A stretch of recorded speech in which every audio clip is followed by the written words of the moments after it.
sit behind you. She asked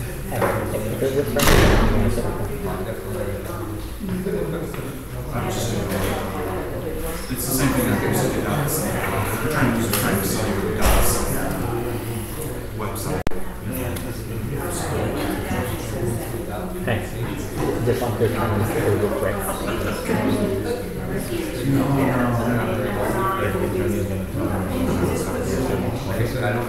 What I have one for you? Well, from the statute.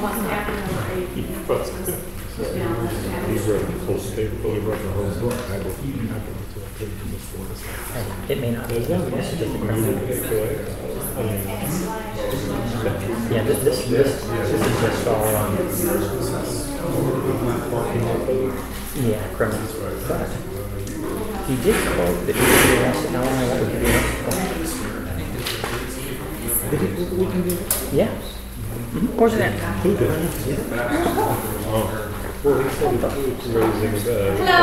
thank you all for coming to the Board of Directors meeting. We are going to be opening up the meeting. We do have an attorney present for Plain and McCullough here. We are going to go through all the entire agenda and then open it up for questions and comments from everyone from the floor. If you want to write your name on the agenda, on the sign-in sheet, so that we know and recognize you can speak for 3 minutes on whatever item you want to speak about. But please be courteous. We are going to go through all the items on the agenda so that the board can go through the entire agenda and make decisions, since that's the reason why we have board meetings. Please be advised, board meetings are open to the members, but they are for the board members to be able to make decisions. Yes. So what's the point of having a sign to speak of things if you guys are already done voting on it and moved on? It seems like kind of like why you bother saying anything. I mean, we have to give you the authority, and obviously the board session gives you the opportunity to speak on the agenda items, but the board has the right to make a decision, and that's the reason we're having this meeting. Yes. We quoted this earlier, in our bylaws, you said that it says when we could talk. It doesn't say anything where it is. You have to be able to speak during the agenda item while the agenda item is up. That's what our bylaws, can I finish please? What the bylaws say, as well as state statute. We're allowed to talk on the agenda item. At the end, what you've got listed down there is public segment. That's not the agenda item. This is the agenda up here. So by statute and by our own bylaws, we're allowed to talk and answer questions before the vote while that agenda item's still up. And that goes by Robert's Rules of Orders as well. I understand that, but that is not how it is, and that's not how we're going to run this meeting. Okay, based on what? Feel that way, I understand, like I said. Based on what? On our agenda, and we are giving you the right to speak per Florida statute. No, you're not. You're taking it away from the agenda item based on what your own wording says. Call the meeting to order. So that we can proceed. Do you expect anything else? Then what's the point of even going to a meeting? Have your meeting with the people up at the table and you go. Of course. This is very quick. The meeting is called order. We do have a quorum present. 5 board members are present. Was notice posted 48 hours after the meeting. We have the meeting minutes from the last meeting that we had, which was June 3rd, 2014. We'll be reading the meeting minutes. Meeting was called to order at 7:08 and then decided the board of directors present. A quorum of the board was established. Present was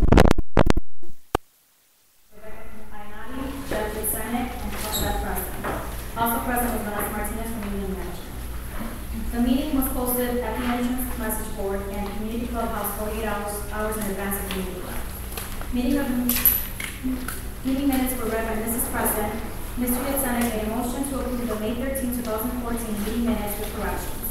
The motion was seconded by Mr. Hansen. All in favor, motion passed unanimously. Ms. Martinez reviewed the management report and the witnesses. Mr. Yatsana reviewed financials. After a brief discussion, Mr. Yatsana made a motion to use the $15,000 schedule to be used in 2015 for the tennis courts in 2014 as $16,000 was budgeted in the operating for tennis courts. The motion was seconded by Mr. Hansen. All in favor, motion carried. Mr. Yatsana will create a project analysis for the board's review. A list of the accounts for the delinquent more than 90 days is submitted to the board.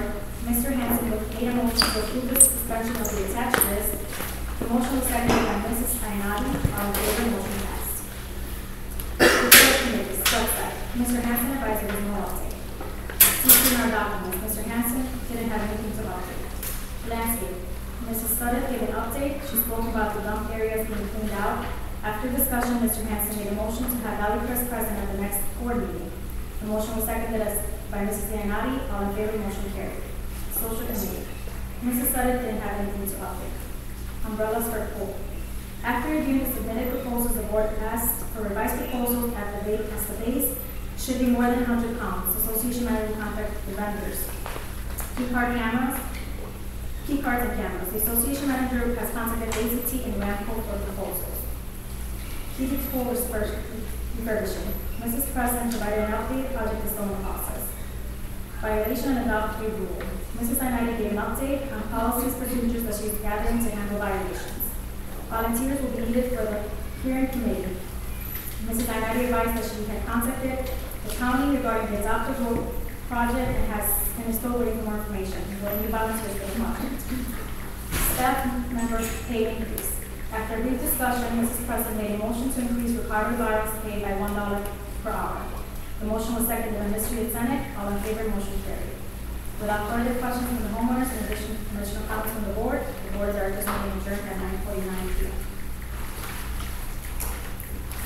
Does anybody have any directions? Motion to approve the minutes? Motion to approve. Have a second? Second. All in favor?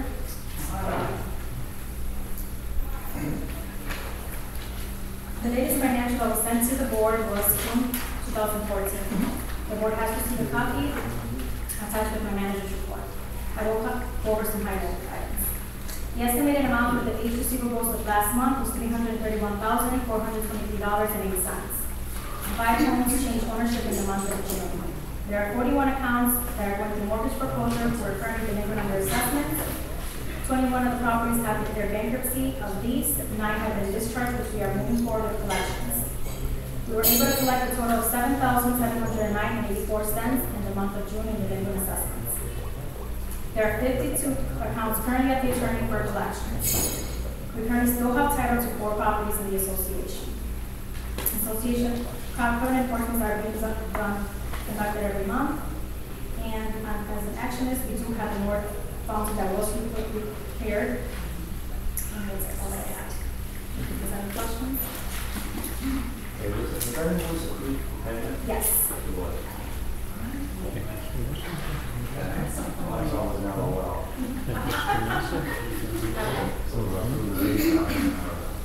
Do you want to go over the financial? Yeah, sure.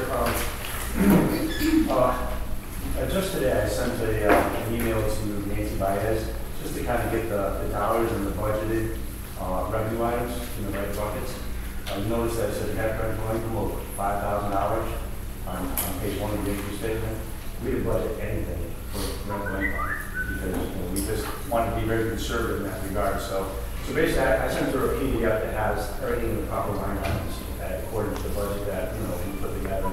That I put together in Excel, and then she kind of wound all together as miscellaneous income. The thing is that we've got all the dollars going to the actual line items, and the budget dollars should be the same line items. So the answer is no big deal on that. The other thing I'd just like to mention is that year to date, we're doing pretty well with the budget. When you compare our net income or loss to budget, we basically we're $55,000 pretty good, meaning that we've got some money to spend, okay? And that's because a lot of dollars have been budgeted, and we just haven't been spending the dollars, okay? So hopefully that'll accelerate as we go forward here and stuff. So a big expense will probably be about $14,000 for mulch. Once the rainy season subsides a little bit, we can definitely spend that. So that'll be a big chunk of that. And there's several other line items also. One other thing I'd just like to note and share with everyone is that Nancy Baez, our accounting manager, has been very attentive to our balances. The thing is that we have over $250,000, or we did have over $250,000 at BB&T, and anything in excess of $250,000 is not insured. Now, it'd have to be a pretty catastrophic meltdown in our financial system for us to have exposure there. But again, we're a nonprofit organization. We wanted to do the right thing by earning this money. So what we did was we analyzed the accounts and how much we're going to need on a go-forward basis. And basically what we did is we opened up another account at Trustco. We do have some reserves at Trustco already, but we're nowhere near the $250,000 limit there. So we basically moved $70,000 from BB&T over to a Trustco operating account, and you can access that, because it is money market and it's liquid, so we can use that for our operating needs as we need to. So that was a good move. And so now we don't have more than $250 at either bank, and so we're way under that limit. And that's, again, we're just being conservative in that regard. So that's all I wanted to share. Thank you. In your packet, you have a list of 68 accounts that are currently past due, not 94 days, essentially 92 days. So we'll just take a chance to take a look at them and just make a motion to approve the list. I'll make a motion to approve the list. I'll second. All in favor? Any opposed? I think the next one that has is talk about postal.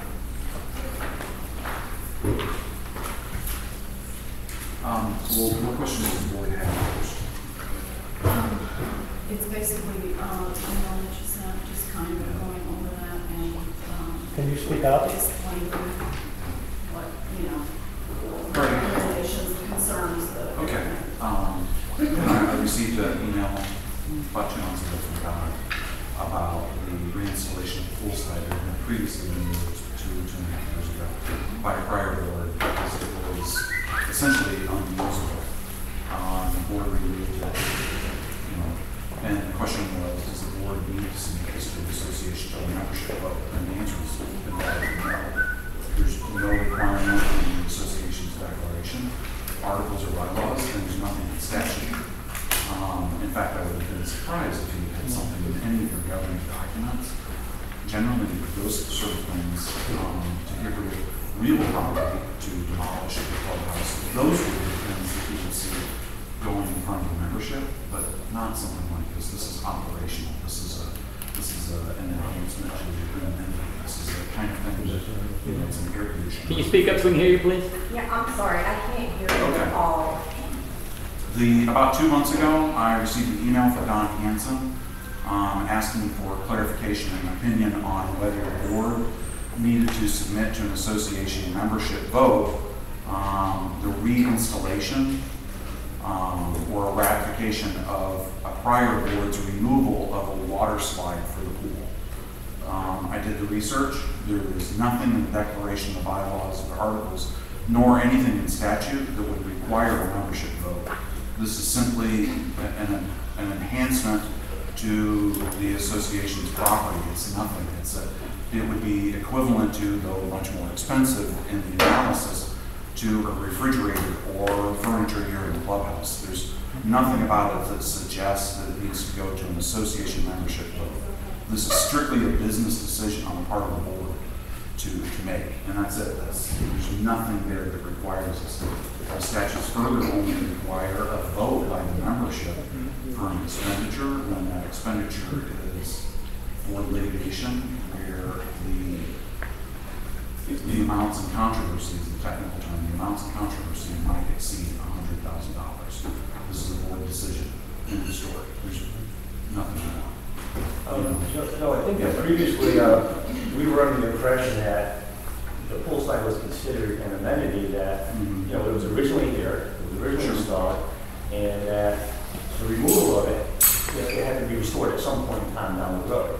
I know you're talking about a resident vote here, but isn't it the responsibility of the board to restore all amenities as they were originally? Or well, there's no such thing in your documents, nor in statutes, nor in the case law that defines an amenity. In general, an amenity is something like a tennis court. It's a standalone item that provides a benefit. A water slide, a pool slide, is not a standalone item. It's an enhancement. If we want to create technicalities at work, a water slide would be an enhancement to the pool amenity. just the way you might have a lifetime is an enhancement to your pool in that way. So it's not, it's personal property, it's just stuff. It's, as I refer to it, as sticks. Like I say, it's a much more expensive version of like an air conditioning system, or furniture in here, or a refrigerator. If those go bad, you get rid of them. If you find the need to replace it, you replace it. Is there an obligation? No. If there had been an obligation, then the prior board should have, when they removed it, should have replaced it. But at that time, the guidance was, we can get rid of it. You know, it was at that time a danger. And even though it would be a new one, it'd still be a danger. Yeah, I'm sitting here and like what you shared just now conflicts with the guidance that we were getting when James was our president. Okay. Because, you know, he was getting direction and getting guidance, and I believe it was from Clayton McCullough, that, you know, you have to restore the slide. And so he was pretty gung ho on that, and that's why we went down the path, down and did all this research and everything. Now I don't find anything that now we're hearing it suggests a different story. So yeah, I don't find anything that suggests that. okay, so basically what you're saying then is that we don't have to replace the slide. No, it's business decision, you guys can. But we can replace the slide if we Yeah. were to. And it's not up for a vote of the membership of No, all the owners. Yeah, no, chief like Cowboys, you don't make that decision. Okay, all right. You want to explain a little bit what you said in your email about your concerns about the association? From the legal side, from the business side, I'm gonna let you guys as Yeah. business people, Yeah. you know, as the directors of the company, decide what you want to do as a business issue. As a legal issue, I'll tell you, the risk is phenomenal to put in a pool slide. You can't drive down the highway without seeing, you know, one of my fair colleagues in the PI industry hunt for those calls, hunt for that business. And I'll tell you, if you put in that slide, you will have those guys contacting my firm. Let me just put it this way, you put it in and you guarantee that I might get you to go to college. Because that's what will happen, your legal fees will go through the roof. You'll be spending money all the time on that. Well, you'll eventually lose your insurance. That's the reality. Kids will get on there, kids will get on, kids will fall off. Unless you hire a full-time pool lifeguard. I don't know of any firm that contracts lifeguards. So that will be your rate. So now you have responsibility or a lifeguard, which is a full-time lifeguard. So when that person makes a mistake, this is on the grade insurance. So all of the legal issues are, if you feel compelled to do so, it's because you as a business decision want to offer an enhancement to your existing needs. This is a legal issue, it's going to cause havoc with your insurance. You'll see the rates go up every year until you eventually visit. The markets for insurance are getting tighter in this area. You'll have claims. You won't be able to settle the claims outside of insurance. You can't do it. You know, because how do you know how much you should pay for that claim? That's why you get insurance. You'll still have to declare it to your insurance company. Because if you don't, then that's insurance claim. Fail to report all claims that's required. There's a lot of insurance-only reasons as a maintenance issue. You're going to put in a pool slide that's going to void all your warranties out there. So you're going to have to cut into the surround, you're going to have to cut into the membrane of the pool. No, you don't. So you're going to have to figure that out as well. You know, how you're going to do it from a contractual standpoint, look at the contracts, they're just service contracts. We're going to provide you with X and do X, you get X. It is what it is. Contracts are really good. But it's the warranties, it's the insurance, it's the liability, it's the ongoing threat of litigation. And that's really what it is. That's what you guys are going to be facing year in, year out. So you're saying this would put increased risk Absolutely. to the association environment, which could, if Financial there's a impact. claim, If there's a claim, you guys then have to do everybody it. could stand to be assessed, because it would never know. I mean, if it goes over our insurance, Well, we can't get insurance. If you can't get insurance, then everybody would be specially assessed for every single one of those claims. Why wouldn't we be able to insurance claim? Do you want to recognize them? Well, but not at this time. We'll open it up in a minute. I'm sorry to interrupt, can you No, stay, can we're you not- stay till the we're end not though? taking- I'm taking, yes, can you stay yes. till the end? It's not gonna be till the end. We're gonna Okay. let him talk. Okay, thank you. After we get through discussing this. Thank you. y'all can talk. Okay. Yeah, I mean, there's gonna be, you guys will have issues. You may be able to get insurance, there's always Lloyd's in London. It's what's called a surplus market, it's not, it's a foreign market, you can always get Lloyd's, but Lloyd's will charge you. The thing that scares me is we make it this year, and then I worry about the next year. Well, if you put it in next year, you have to worry. No, I mean, if we put it in this year, Yeah. and then I worry about, we can't guarantee the insurance wouldn't go up just because. Just because it will go up. You just have to- Well, okay, I know what's being painted here is the gloom and doom picture. Okay, we had a slide out there for 10 years, 11 years, okay? I'm not aware of any claims, okay? Yeah. Okay, does that mean that we're gonna have, we wouldn't have a claim going forward? No, but, you know, we did go 10 years, 11 years, okay, no claim. You know, it was enjoyed by lots of kids, and I understand that. And the thing is, like, regarding our insurance, we already know how much extra it would cost us, because we got our insurance policy both ways, with and without the slide. And we know how much extra that would cost us. Bill Massey is our rep at Brown & Brown, and, you know, he gave us a number, and we budgeted for that. We know how much extra it would cost. You know, someone can get hurt on the basketball course, you know, someone can get hurt on the tennis course and sue us, you know. Someone get hurt, you know, out here without a course. So they can slip and fall anywhere. So, You're yeah, absolutely correct. so it's not just because of the slide. What my biggest concern would be is, you know, cutting into the pool, is that absolutely necessary? You know, to install the slide properly. That's the code. You read the documentation that Yeah, said that? that's the code, that's the requirement. Okay, Florida statutes say. Yeah, well, it's not a Florida statute, it's a building code. It would be a building code. It's not the code. That's not the code. And the building code actually says that you have to cut into the edge of the pool. Yeah. So that the slide. Well, it's not cut into the edge of the pool, the end of the pool slide has to touch the rock, has to come to the rock. So the only way you can do that is you have a pool slide that extends out beyond the pool bed, way out into the pool. You could do that, you know, but it's got to be right at the edge.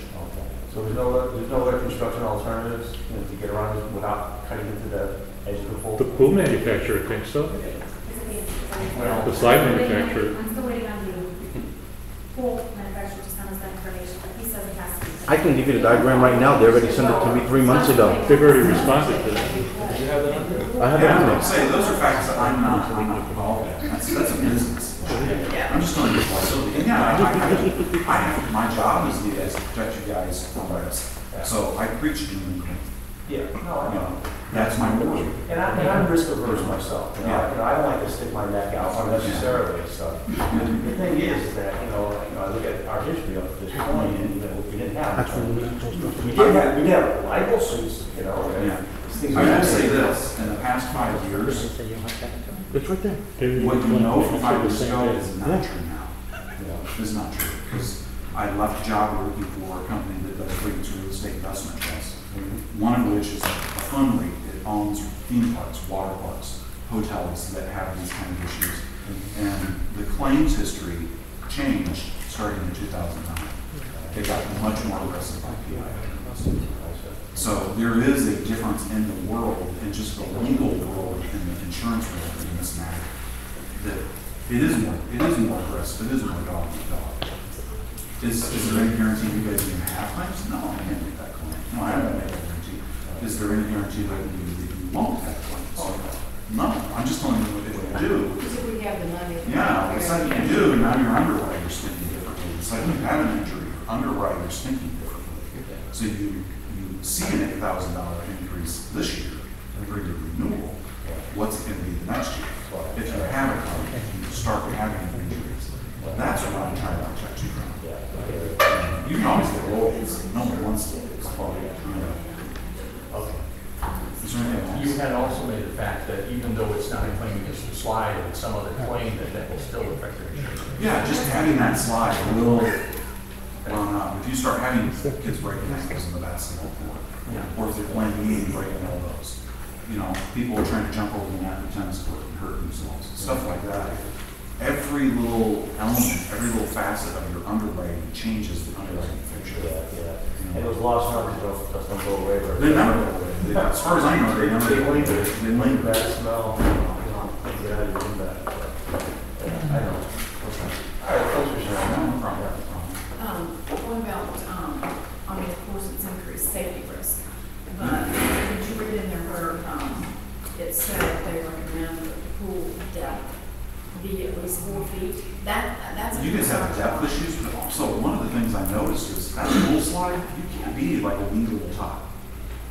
You gotta be an older kid. One they were looking at was 70 pounds. Yeah. But nobody under 70. I have a 7-year-old who's not. I have a 7-year-old grandson who would not be able to do it. He's in second grade. Yeah, so. He would not be able to do it. I think it was 41 inches tall. 44 inches. Yeah, it's 44 inches and 70 pounds, and then, but there's a cutoff. So a fat guy like you, I can't 250 get pounds that. can. Like there's, Because I was looking at that right now, 250 pounds was the top, Yeah. and 70 was the bottom. Nobody under 70, we have to have somebody out there with a scale, I don't know. I mean, I don't know how to do that. you post a sign, and, At Disney, they you have, know, but there's no weight limit, there's no Yeah. height limit. Just to make it clear, even though we posted a sign and had somebody out there, if somebody went down that slide, it was under 70 pounds, and was injured, we would be in more trouble because we violated the operating procedure Yeah. than if they were set aside. I think you could have problems with that, with your likely to come, probably likely to cover. But could they send a refusal letter? Sure. If it was a common occurrence, if it was, we've got a sign, we're not doing anything. But the only way to really protect yourselves is to hire a lifeguard. Yeah. And that's ultimately what I saw in past clients. They were hiring their own lifeguard or guards. You don't have to, but it's, there's risk. Ultimately, this becomes a budgeting issue, a business issue. You guys want to do it. Do you want the expense of No, the unknown? Well, you know how much it's going to cost. But in the future, what's going to be?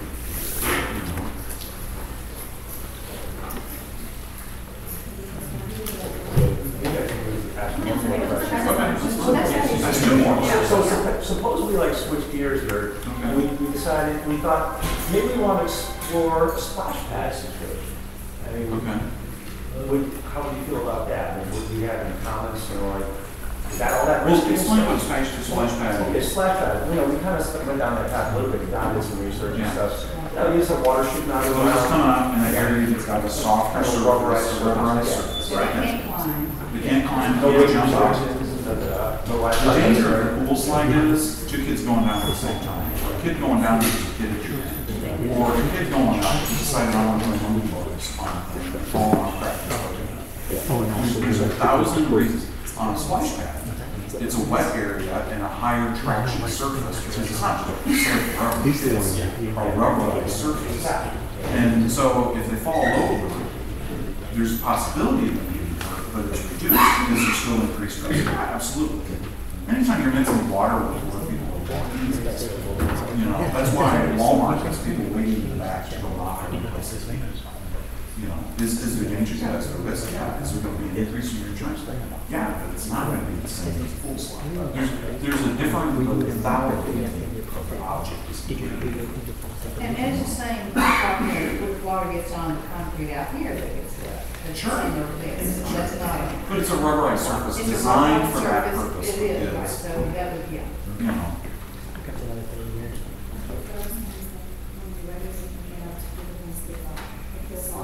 Yes, that's what I was Joe, another question. On the legal issue here for deductibles, you made mention that we need sometimes deductible with the slide. Yeah. And I think the recommendation was 3 times what our current deductible is for the community. And I don't know if you're. Yeah, I mean, found out what our current I don't know what your deductible is. It's usually a business issue. I don't want to know. But you're going to have, I'm going to put it in quotes, reserves, because reserves is a technical word. You're going to have that money in your bank account so that you can pay those, issues. You're going to have to probably increase your insurance. I don't know what the lines currently are. If you have $1 or $2 million, single in aggregate, don't know. You're probably going to have to buy an umbrella and surplus. And let me say this. I found in the 5 years that I managed a risk management portfolio for that company at the time, insurance is cheap compared to what you could have if you don't insure properly. Now, what you can play different games on your deductibles. You know, buying insurance is something I would always recommend. What you do about your deductibles is something different. Yeah. That's a how much risk are you guys willing to chew on? You can get $5,000 deductible. You can get $25,000 deductible. You can get anywhere in between. You can even change the deductibles so certain risk categories are a different amount. So you may want, you know, a fire deductible of $1,000, but you may save the pool slide because we expected it. When you change your deductible structure, you change the amount of premium you charge. That's just all part of the underwriting calculus. Deductible goes up, Premium generally goes down. Now the amount that goes down is not. Yeah. It's not reciprocal. Yeah. If I increase from 5,000 to 25,000, they don't drop it by 20,000. Trust me. They might drop it by a couple thousand, but you're willing to take on more. So there's how many deductibles would I save? I have a couple of them back there. You know, I wouldn't recommend it any other way because I think as a practical matter, having worked in collections, doing foreclosures, some of which were in the community, I never recommend. I think it's heartless and cruel to do special assessments. And the reason why is there are people out there who live on fixed income. They had a great job when they moved into this wonderful community, and now they have a not so great job. And now you're able to get everything to balance out, and then along comes a special assessment. You definitely don't want that. You don't want one. You don't want one. Because the people who are hurt the hardest are the people who can least afford it. That's why I think the special assessment needs to be for an emergency. It needs to be something special. And there's practical reasons, you know. You can call it, oh, the attorney found the heart 2 sizes too small. Okay, we did it, but I think special assessments need for a reason. Special assessing because you don't have the money for a deductible, I think is playing on part of the board. Yeah. I'll be honest. If that insults you, I'm sorry. I'll just tell you straight out. That's right. I would rather just be straightforward. Yeah, I'm not wrong. You've heard me already. So. Yeah. Well, I'm gonna confirm, but the liability, insurance, well, deductible was $5,000, for instance. You have a policy with it? You just remember. But I will verify with the bill. That's not about right. Which isn't an unreasonable amount.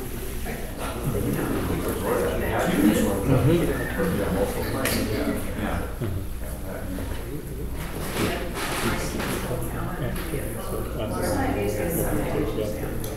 Well, you know, one of the unfortunate things, and you read it in your collections report, is you guys have a heck of a lot of mortgage foreclosures going on. You guys still have a very high rate. And that mortgage foreclosures ultimately result in investor-owned properties, not resident-owned, not occupant-owned, but in usually you're going to see a higher rate, a higher incidence of suits by tenants, by occupants, as you would, opposed to owners. Well, because owners don't want to sue their community because they're going to have to pay it, but a tenant, it's not so much. The restraining factors that own the road with ownership of property is, if that makes sense. It seems to make sense when you speak through it. You know. So you guys probably have an ever-growing list of tenants. You know, and as this area gets developed, you know, kids have an amazing way of riding your bike and turning the neighborhood and going to something you shouldn't be doing. I'm jumping over fences to get them. Yeah, listen, I know all about that. You know, Do they do that? I did that as a kid. And so it happens. We were in Stephanie and 5 kids jumped over the fence and we're sitting right here. It happens. Why did We're gonna start calling people who wrote in here everything, so I'm guessing we want to talk about the slides, so Jen? Yep. I'm just going to ask, if you stand up and don't ask like a single question that's got 15 different parts. Ask a single question and move to the next question. It's hard for me to answer multiple questions, so I can chew them off better get it back to you if you give me multiple small questions. Your I name- think you're gonna be happier with the answers. Your name is, sir? Yeah, go ahead. Your name? My name's Joe Stanoff. Joe, you're not a structural engineer, correct? I am not a structural. You're not an insurance agent, correct? No, but I do have a broker's license. You're not an insurance agent. I'm not an insurance agent. To your knowledge, does the HOA currently have a policy available for that slide if we were to put it back in? If you guys signed on with the policy, yeah, you'd be able to put it back in. They got a quote on it. You also understand that there is a drawing from Natural Structures that does not cut into the pool deck. Okay, that's fine. I mean, once again, they can give you a drawing of the moon, but if it doesn't meet code, they can't put it in. And I don't know specifically if that drawing is acceptable to the code agents. So the best way to determine what Orange County, who is ultimately responsible to approve it, is to take a set of plans and submit it to them, and they'll tell you what's deficient, correct? Yes, they will. They're the deciding authority. They're gonna be the folks who put their stamp of okie dokie on it. Okay, so anything out here is a liability. Those doors, that Absolutely. gym equipment, the bathroom. That carpet is. The slide, everything's a liability. So we have to take some inherent risk to have a community. Yeah. Having McCall Law Firm could be a liability to us. We could be sued for something you do. Sure. Yeah. So that's You a have liability. subrogation rights against my firm. Yeah. Okay. So basically, we went for over a year that we're going to be put in for it. And we paid, and we've had assessments out of our dues for this slide. And for insurance for this slide. Based on that and state statute, we can't be charged for something we don't have. Okay, hold on, stop. Did the board in last year's assessments include a line item for the slide? No. See, what we did was, we as a board determined that what we wanted to do was pool our reserves. Prior to 2011, what we used to do is we had specific line items. They were basically like, separate like pocketbooks of money designated for certain things. So we pulled all the reserves and we came up with we had a reserve study done by, an engineering company that specializes in that. They determined that there's certain things that are going to wear out over time, here's the months or the years when they're going to wear out, and when you should consider replacing them. Yeah. These are the approximate dollars, considering the growing cost of construction as time goes on, that you're going to have to pay. Okay, so we didn't actually have an assessment, in everybody's dues for the pool slide in particular. We just had pool reserves that were going to be for ongoing repairs for all these things around here over time for the next 30 years. So, and basically what we had to do is we had to determine, okay, we're going to spend this amount next year, so how much do we need to include in the budget each and every year so that there's enough dollars in the future to pay for these things. Okay, so it wasn't just for the slide, it was for lots of different things. But in fact, you've collected money from us over a course of time, and money's been allotted for the slide. Well, yeah, and so basically what happened was for 2013, we had $75,000 allocated, for either the repair of the pool slide or to actually replace it outright.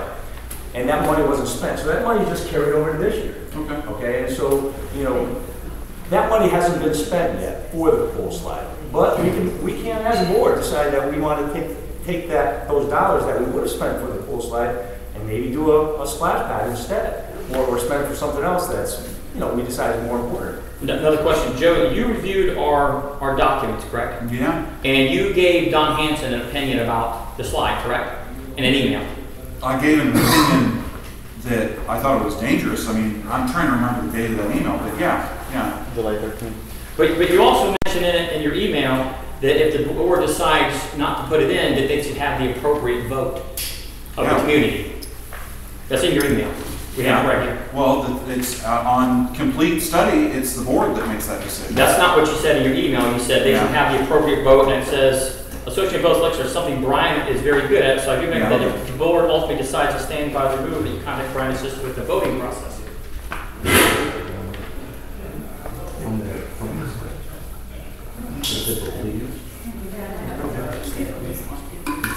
And it said if they believe so and decide not to replace the water slide, they should take steps to confirm the decision to remove it by following through with the appropriate vote of membership. What's the appropriate vote of the membership? There is no appropriate vote. I reviewed the documents, that was something that Brian and I discussed on his recollection of what the documents required. When I reviewed it, there is no vote required by the membership. So what you're saying is you gave an opinion based on information you didn't know about.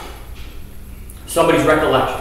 Yeah, a guy who does this day in, day out. Okay, Yeah. So you want me to admit that I made a mistake? Absolutely, I did make a mistake. How many did you make today? What's that? How many did you make today? Just one, I think. Because now I'm saying, I read the documents, I reviewed them, and there is no requirement for a membership vote. Why would the biggest HOA law firm in the state tell us that there is a Well, we're requirement? not the biggest, let me state that. Who's that? Becker and Polikoff Okay. are the biggest. Okay, so you obviously know about that. Yeah, I know about Why that. would one of your attorneys, which you'd probably say are competent attorneys, tell us there is a requirement? Okay. And you guys mentioned the same. If you guys say mentioned that, the same. that's fine. I don't agree with that. Can we talk about the damn pool? Thank you. It's not a court of law. Okay. Excuse me? We're not in court at the moment, you know? It was all about the slide, right? Abraham? Go ahead, James. You can take my time. No, we'll wait for the comment. Ricardo Ibarra? Never mind. No? Terry Singer? I guess basically my question is, if a vote of the membership is not required in your words, what was the point of, I guess, sending out a mass email to the community and saying, voice your opinion on it, if our vote doesn't mean anything? I don't know, I would never have recommended that. But it So, but I don't know why guess the it's board not did that. necessarily directed at you, I guess it's directed at, I don't That's even the know board. who sent That's the the board. email out, I guess that's my question. What I was the mean, point? usually boards want to know what the membership's thinking, usually. You know, it doesn't necessarily make a difference in how the board comes down on it. They're not here as a popularity contest. They're here to make business decisions, sound business decisions, not forced into because there's a super vocal minority. You know, if the business decision is, and frankly, so you guys understand, while I don't think the board should do it from a practical matter, from a legal matter, I don't ultimately care. If the board decides to do it, I'll do whatever my job is to make it happen. If the board decides they don't want to do it, I'll do whatever my job is to help them not happen. It ultimately, so, you know, you guys can be upset with me, I don't really care, I don't live here, but I want you to know, I've talked to all of these board members, and every single one of them actually cares about the decision they're making. Some of them ended up in the hospital because they worry about it so much. Well, that's not fair. And that's You know? not right. Yeah. But that's, you know, it is what it is. Okay, so I guess my No. question wasn't directed at So would I have said they go out and do that? I would never have recommended a board decision be brought to the membership like that. Okay, I understand. So whoever, I guess, and I don't know, whoever sent the email out, it had to come from somebody from the board, I'm assuming. I guess my question would be, what was the point of it?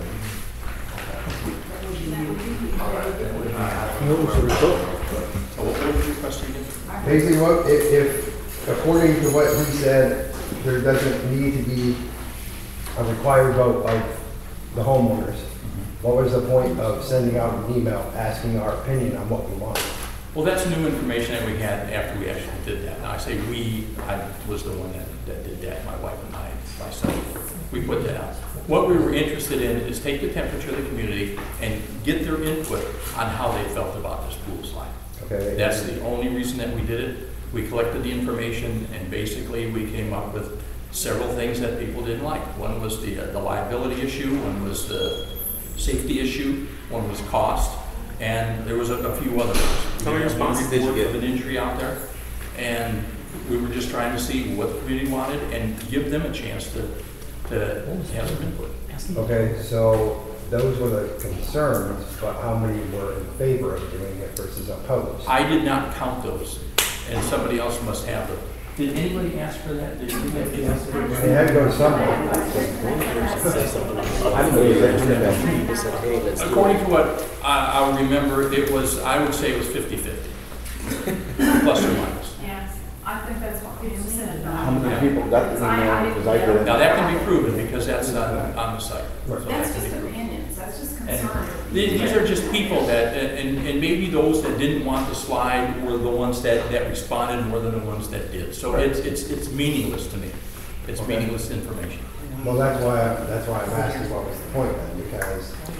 Just trying to give people I a guess- chance to give their opinion, to say whether they did or did not like it, what they didn't like about it, and so on and so forth. I guess my point is, in my understanding, this is my first board meeting attending here, but my understanding is,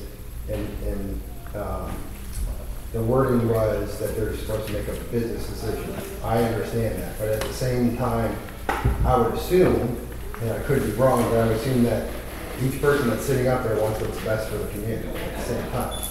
So therefore, they're asking our opinion. So if it doesn't matter, then what's the point of asking our opinion? Because if that's the case, then we're sitting through the meeting now, and surprisingly enough, we're actually being heard based on the issue instead of what we were told that we're going to be heard at the end after a vote takes place on it. So, I mean, to me, it doesn't make sense. Either you want our opinion and you care about what homeowners want, or it doesn't matter. Well, I can answer why they're doing the public segment right now. It's because I bill at $300 an hour, and if I wait through 13 more issues, you guys don't want to pay me. I mean, we get through this issue, and then I can go on my merry way and stop the clock. I mean, if y'all want to stop and you wait till the end and keep paying me, we can do that. I mean, for you guys, I'd rather stop the clock as soon as we're done with this issue. I don't know.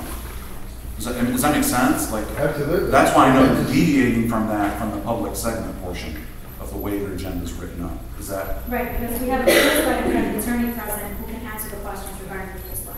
That's the reason why we have him speak and answer the questions. We have Eric Dow. I'm just wondering why, depending on who's on the board, why a lawyer says different things. I mean, we've had 3 different boards and 3 different opinions over the pool side. They didn't put it in, did they? I mean, no one's put it in yet. That's, you know. Okay, but we There had you one go. lawyer with one board say, yeah, it could go either way. We had one lawyer with the other board saying, yeah, it needs to go back. Now we've got a lawyer with this board saying, oh, I wouldn't put it back in, it's a liability. So They're all the same lawyer, just so you know. Okay, so why is it 3 different answers for 3 different boards? Listen, I've talked to the other attorneys who were involved with this file in the past, and when they reviewed it again, they were all in agreement with me. Partner Hess is in agreement with Did we me. review it the first 2 times then? I don't know. I've only been with the firm for this round 2.5 years. Prior to that, I was with the Downtown Financial Group. Well, I can check into that, but I don't think we've ever billed for the pool slide. This is the first time that I ever seen that opinion, to be honest with you, that I've seen myself. Well, then how did we have an opinion from the lawyers if they didn't review it? Brian has gave you an opinion like 2 minutes ago. That basically is the exact same thing that I just said. You know, I don't know who it was 2.5 years ago. But every attorney that's looked at this with me in the office has all agreed. There's no need for a membership. So what happened in the past, I don't know. Yeah, I mean, I can say that I can check into the records, that's all I can do. I would like that, because if the guy that's agreeing with you now saying that it shouldn't go in is the same one that said, yes, it should go in, and we were billed for that, that seems kind of wrong. Okay, We'll look for the opinion. yeah, it's not me. I mean, All right, David Mitchell? Mine's on. Eric Robinson? There's nothing on here, just like Eric Robinson? No, it's not on the slide. I just, Okay. What is it? John Robertson? That would be me. I'm sorry? I just put down a note there because I came to find out what was happening with the slide. Okay, you I know know we had the email a few weeks back about opinions, and I'm obviously one of the negative, I'm against it. But I just wanted to find out where we are at the moment. Okay. Richard Stevens and Paul, you want to speak about either? I'm giving him the option to speak. Richard Stevens? Okay. Christine? Christine Buffington? Yes. Yes, mine's not on the slide. It's everything. You put everything. I'm sorry. I don't know. Right. I wasn't sure. Sarah Shelby. I guess at this point, because it's been over a year and now just month after month after month after month, I realize, and you guys probably realize, you're gonna piss off a whole lot of people either way.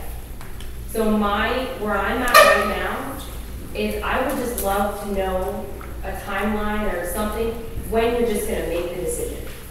Just make the decision so we can stop thinking about it, stop dealing with it, stop arguing, piss off who you're gonna piss off and get it over with.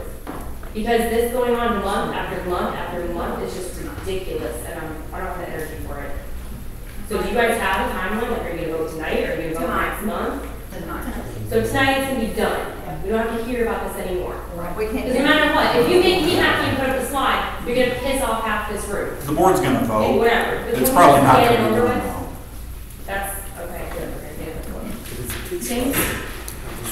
A few questions. First of all, I was the previous president, so I was involved with your office quite a bit. Just to set a few things to the record straight, when we went to the orientation with Neil, Neil specifically said to me that the slide was considered an amenity at this location. He also specifically said to me that it must be replaced without 3/4 of the vote, saying a no. Okay, I don't know where. I understand, but I'm setting the record straight because we're saying something different now, and I want this information, to answer your question, came from me. So I just want to say everything I need to say. The second person I spoke to at your office regarding this was Brian Hess. Yeah. And he again clarified what Neil said and said the exact same thing to me, 3/4 of the vote. Also, there was a conference call which Don Hansen was on, I don't believe, or maybe Dan Dunn wasn't on it. The previous board, which was Jeff, Don, Mandy, Tricia, myself, were on a conference call with Neil where this question was asked again, and again he verified that yes, it must be replaced without 3/4 of the vote. So my issue is I have a very little confidence now in this law firm, considering I was the previous president and was told this thing by one of his managing partner. I'm not sure what Brian's position is, and now all of a sudden we're going completely the opposite way. The other thing was the insurance policy for the slide was already taken into consideration. It was $9,000. I don't know why that number wasn't thrown. It was $9,000 to go in additional. And the last thing I want to know is, in your opinion, the slide is not an amenity or it is an amenity? I don't qualify it as an amenity. You don't qualify it as I qualify the pool as an amenity, but the pool, the slide, no, I don't. I don't qualify it as an amenity. I don't find anywhere where an amenity is a defined term. Is it something nice? If we define amenity as something nice and I'd enjoy having it, yeah, okay, I'll go with you on that. I just like Would I, to know would I that- say that the pool is an amenity and the slide is an enhancement? That's the way I would prefer to speak about it. It's an enhancement, the pool's an amenity. Just like this building's an amenity, the furniture is an enhancement. Okay, so the gym would not be an amenity. I don't know. Well, in If you your get rid of opinion. that, you'd still have the building. That just makes this place better. Okay, so your opinion. Does that make sense? That's, It makes sense how you're if you wanna- explaining If it. you want to dice the words, we can play that game. I'm not playing a game with you. I'm telling you what your managing partner vocalized to me several times, Okay. that it was considered an amenity. All right, I mean, I get what you're saying. I get Okay, what you're saying. and this is why you have a significant amount of upset people. Well, I guess I want to ask you a question back. As the president that was on the board, that led the board, that was told you Yes. need to have 3/4 vote to get rid of it, why did you do what you did? That's my question. What do you mean, do what I did? I did Why not. did you vote to get rid of No, it? no, I want to answer it. I want to answer it. It wasn't him. It was beforehand. It was It was a group before him. I was putting the slide back in before I left. Okay, okay. He was looking to put it back in. Okay. On top of See, that's that, what I'm trying to figure out. Why would the board do it knowing that they shouldn't do it? If that was the advice that was given. well, and that is why you have a lot of upset people here. Not, Okay, and that makes sense. That makes sense. May I just share a little bit? Yeah, go ahead. Okay, I think I've been around here maybe the longest of anyone here, so I was a member of the board that decided to remove this slide. Okay, now the slide was in very poor condition, and I'm not sure if it was the insurance company or whoever, they said it's not safe. It's got to be, it's got to be either repaired or torn down. And we looked into the cost of repair. Now, we could have repaired it for about, I don't know what it was, $12,500. 12,000, okay, I was thinking 13, okay, so that was pretty substantial. The thing was, the company wouldn't warranty it for more than, I don't know, 90 days or something. It wasn't even a year warranty. 1 year. You know? 1 year. Even if it was a year, By we law. as a board didn't feel comfortable with that. And so they decided, well, we all voted and stuff, we decided to remove it for safety concerns. And so we got rid of it. And I thought that was the end of it. But then, when James came on board, that was the understanding I had, that we had to replace it. We had to replace all the pavers out there, because that was a safety issue too. With the understanding that we would have to do, because you got here a little late. I voiced exactly what you just shared with Joe, okay. because I have conflicting information too. Did you voice that Neil McCullough said that he did not tell Cheryl Moore that she could just remove the slide? That if she does remove it, it must be replaced? Well, I do because you told me, Jeff, and I know we've had this, a couple people on this board have already had this conversation when several members were not on it, when it was the original board. Right. And we all know what he said because we were on the phone. So it frosts me that obviously the law firm is going to do what the current board wants them to do. That's what they're paying for. So if everybody on the board is negative towards the slide, that's what they're going to fight for. So I'm understanding how this is working here. Nobody's dumb in this room. Right. So if they don't need a. It'll go back in April. Can I let me add one more thing. I know that there's a lot of controversy and everything else about this. When I sent the information to Clayton McCullough, I had the two contracts to put this slide in. I was fully intended to do this. I got an email back from two attorneys with a lot of things that the board should take into consideration before we do that. Okay? They didn't say don't do this. They never said don't do it, but things that we would want to consider. And a lot of those things entail money, additional money. So in continuing to research this and look into it, then we found out that, we need to take these things into consideration, and that's where we are today. Well, if you look at the pool, I would understand your thing is I'm the sorry, different. I don't mean to cut you off, but I have somebody else that wants to speak to that's on the Okay, list. I still got some time. Jeff? Yeah, real quick, I'll make it short. I'm a small business owner. I have a risk. We take pictures of newborns in hospital. My employees handle 0-day-old babies every day. Every business increases value, and it takes risk to do so. The HOA is also a business.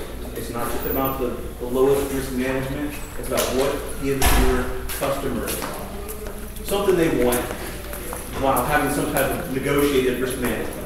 So it's not just about the lowest price or the best amenity. There's some type of happy medium. We have to figure out what's best for the community of business. Considering the pool slide not an amenity, to me, is preposterous. The definition of it is a desirable or useful feature or facility of a building or place. I paid for it for years. I appreciate all the time everyone's from the board, and I don't mean to be negative, but it's an amenity.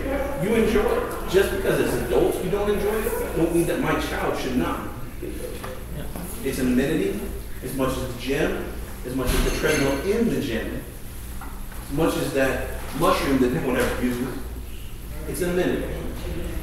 Thank you for listening. But again, keep in mind, it's not about just the lowest bar. It's about what will sell this community, keep the occupancy up, and people paying their dues. It's not just about saving $100 a month.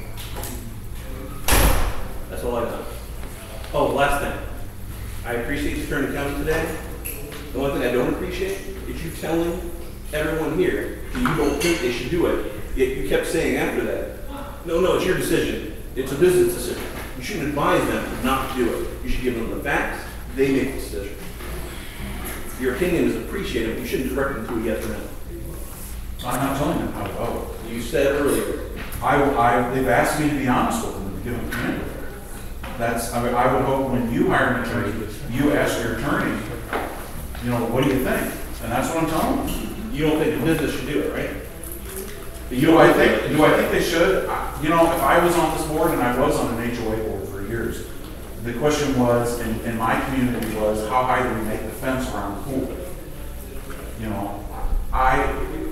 As an attorney on that board, I thought we should make it 8 feet. The question was, do we want 4 feet? Because 4 feet is more attractive. 8 feet keeps people out at midnight. That's awesome. For my community, that was an issue. I appreciate their issue. I'm going to tell them that if they want to make a pure business decision, it's their choice. If they've asked me about what's the legal implications, the legal liability, all of those things, I feel as an attorney, if you just want a sterile attorney who tells you what the law is and then backs off, that's fine. I can play that game. Attorneys will happily play that game because it reduces our liability. But if you want me to be a counselor of law, and that's what they've asked me to do, I'll tell them. But my only problem with it was, you said, I talked to the board members individually, and I told them, don't do it. But I sent Don an email that everybody's apparently gotten a copy of, and I spoke to these two ladies about a myriad of other things. Joe, he's never told us not to do it.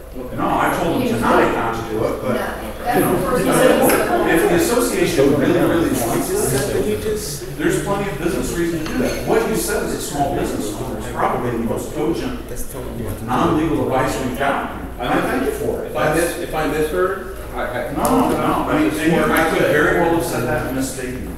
So, but I do think the advice you gave them, it's about property.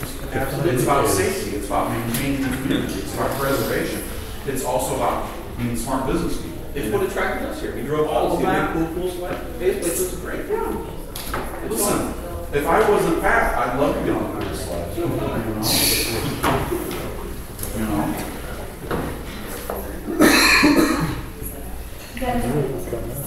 Can I have the rest of the time tonight?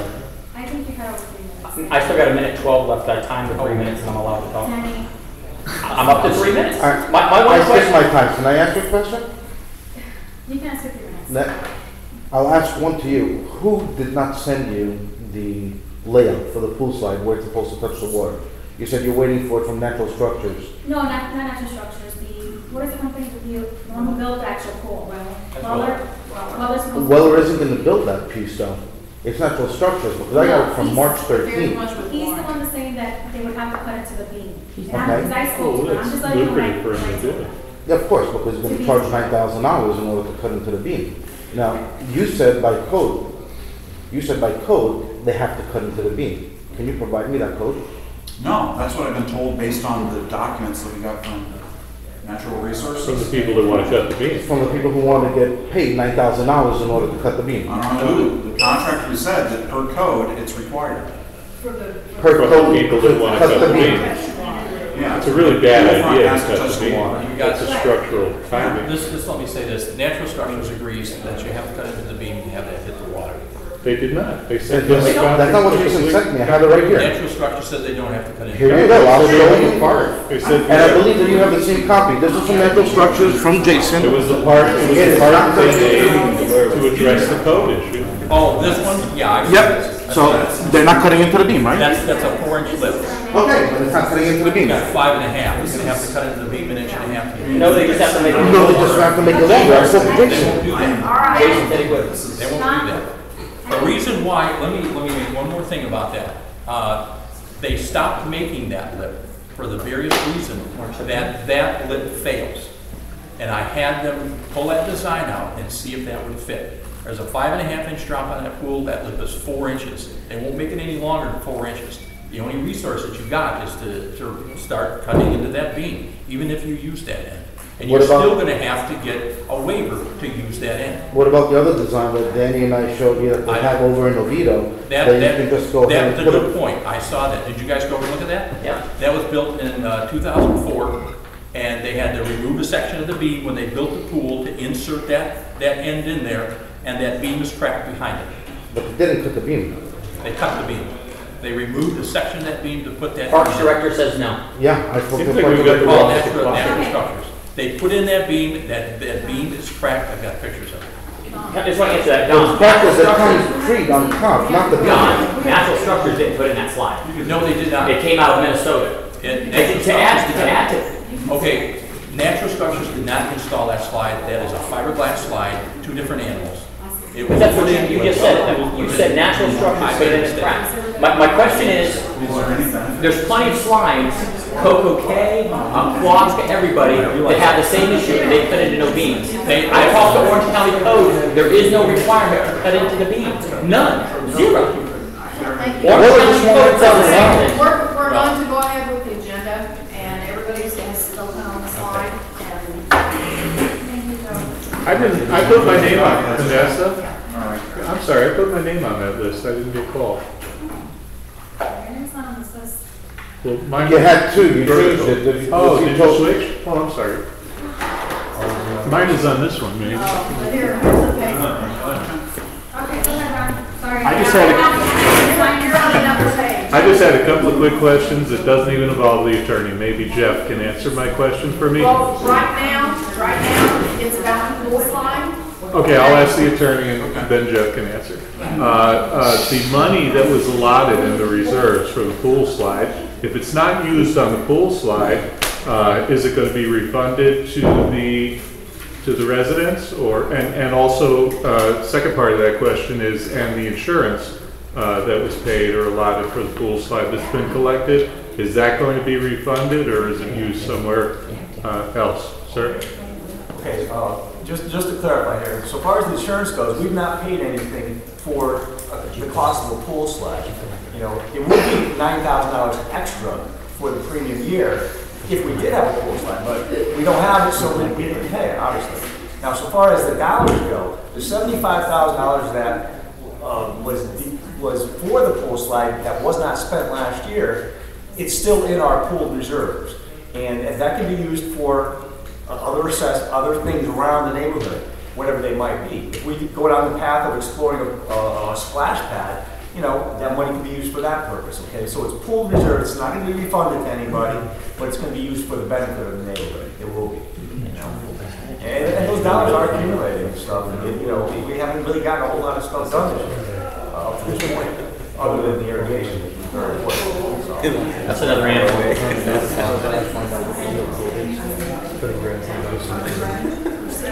Excuse me, I signed up for something.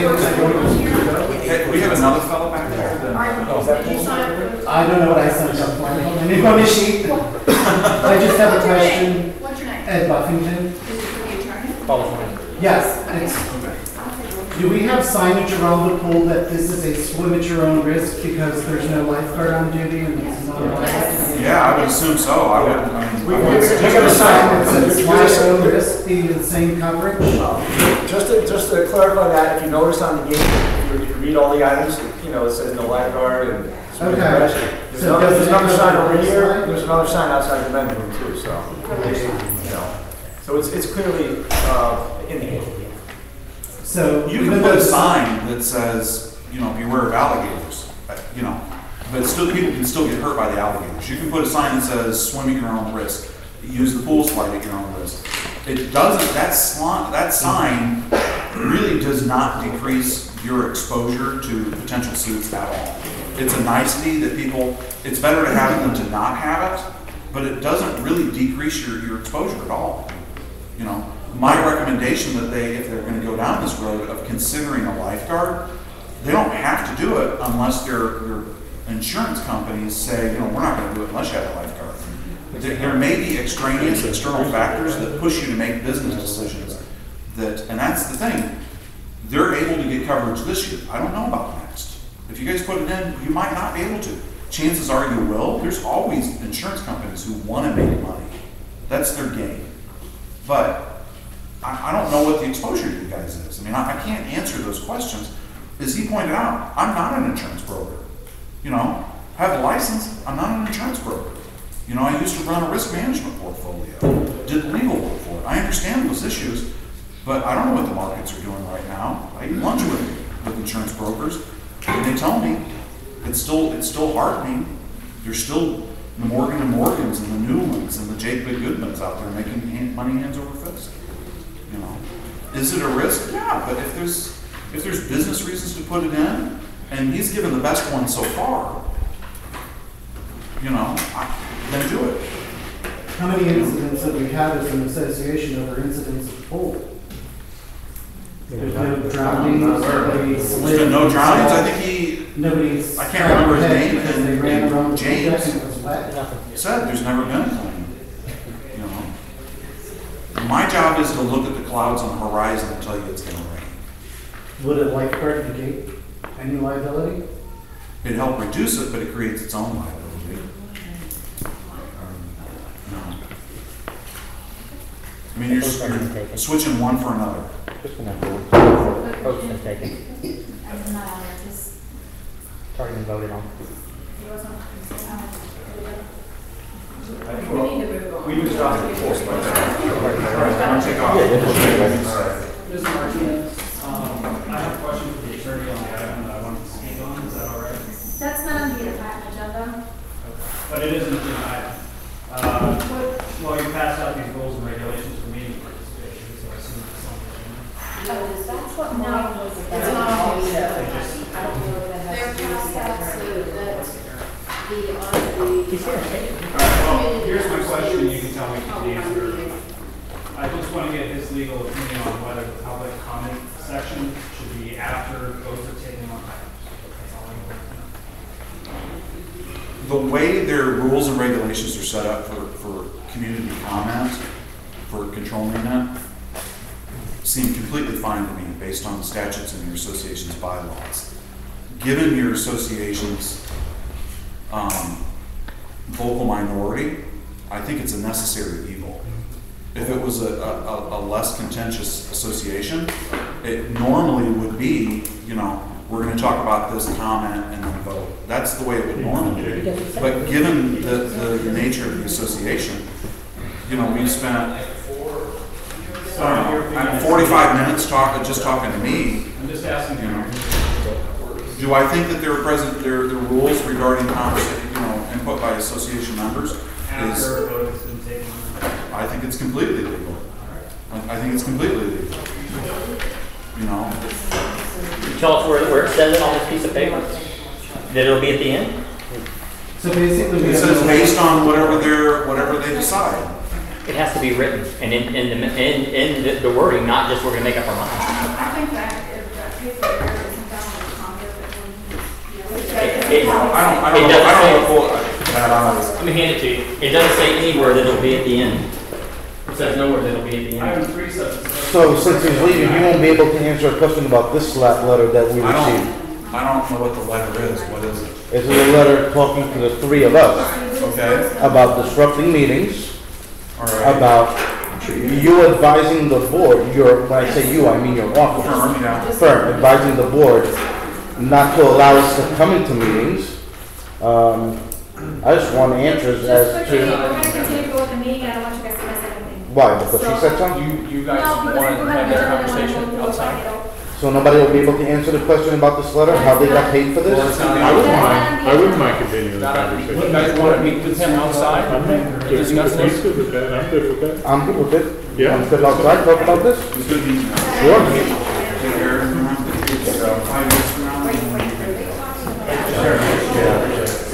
Their personal, they got a personal reference without talking to the board. Are they voting on this letter? Are they voting on it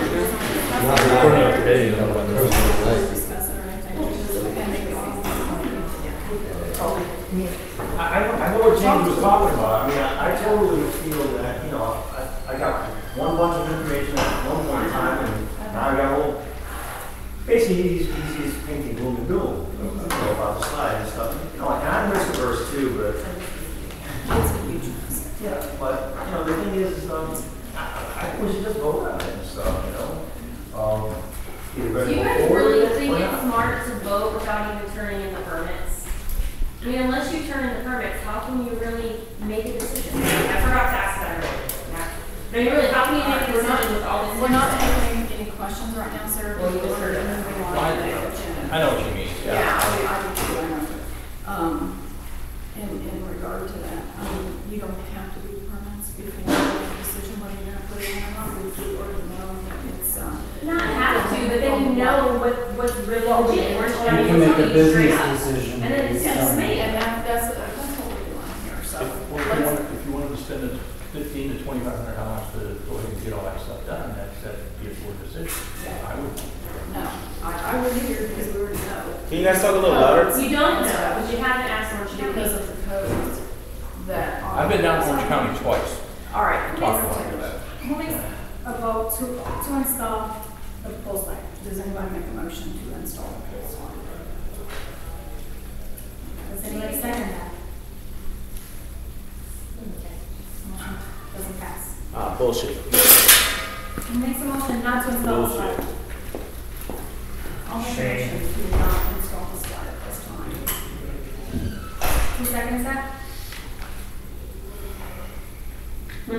You gotta do something. It's gonna be either yes or no. Who's in favor? Aye.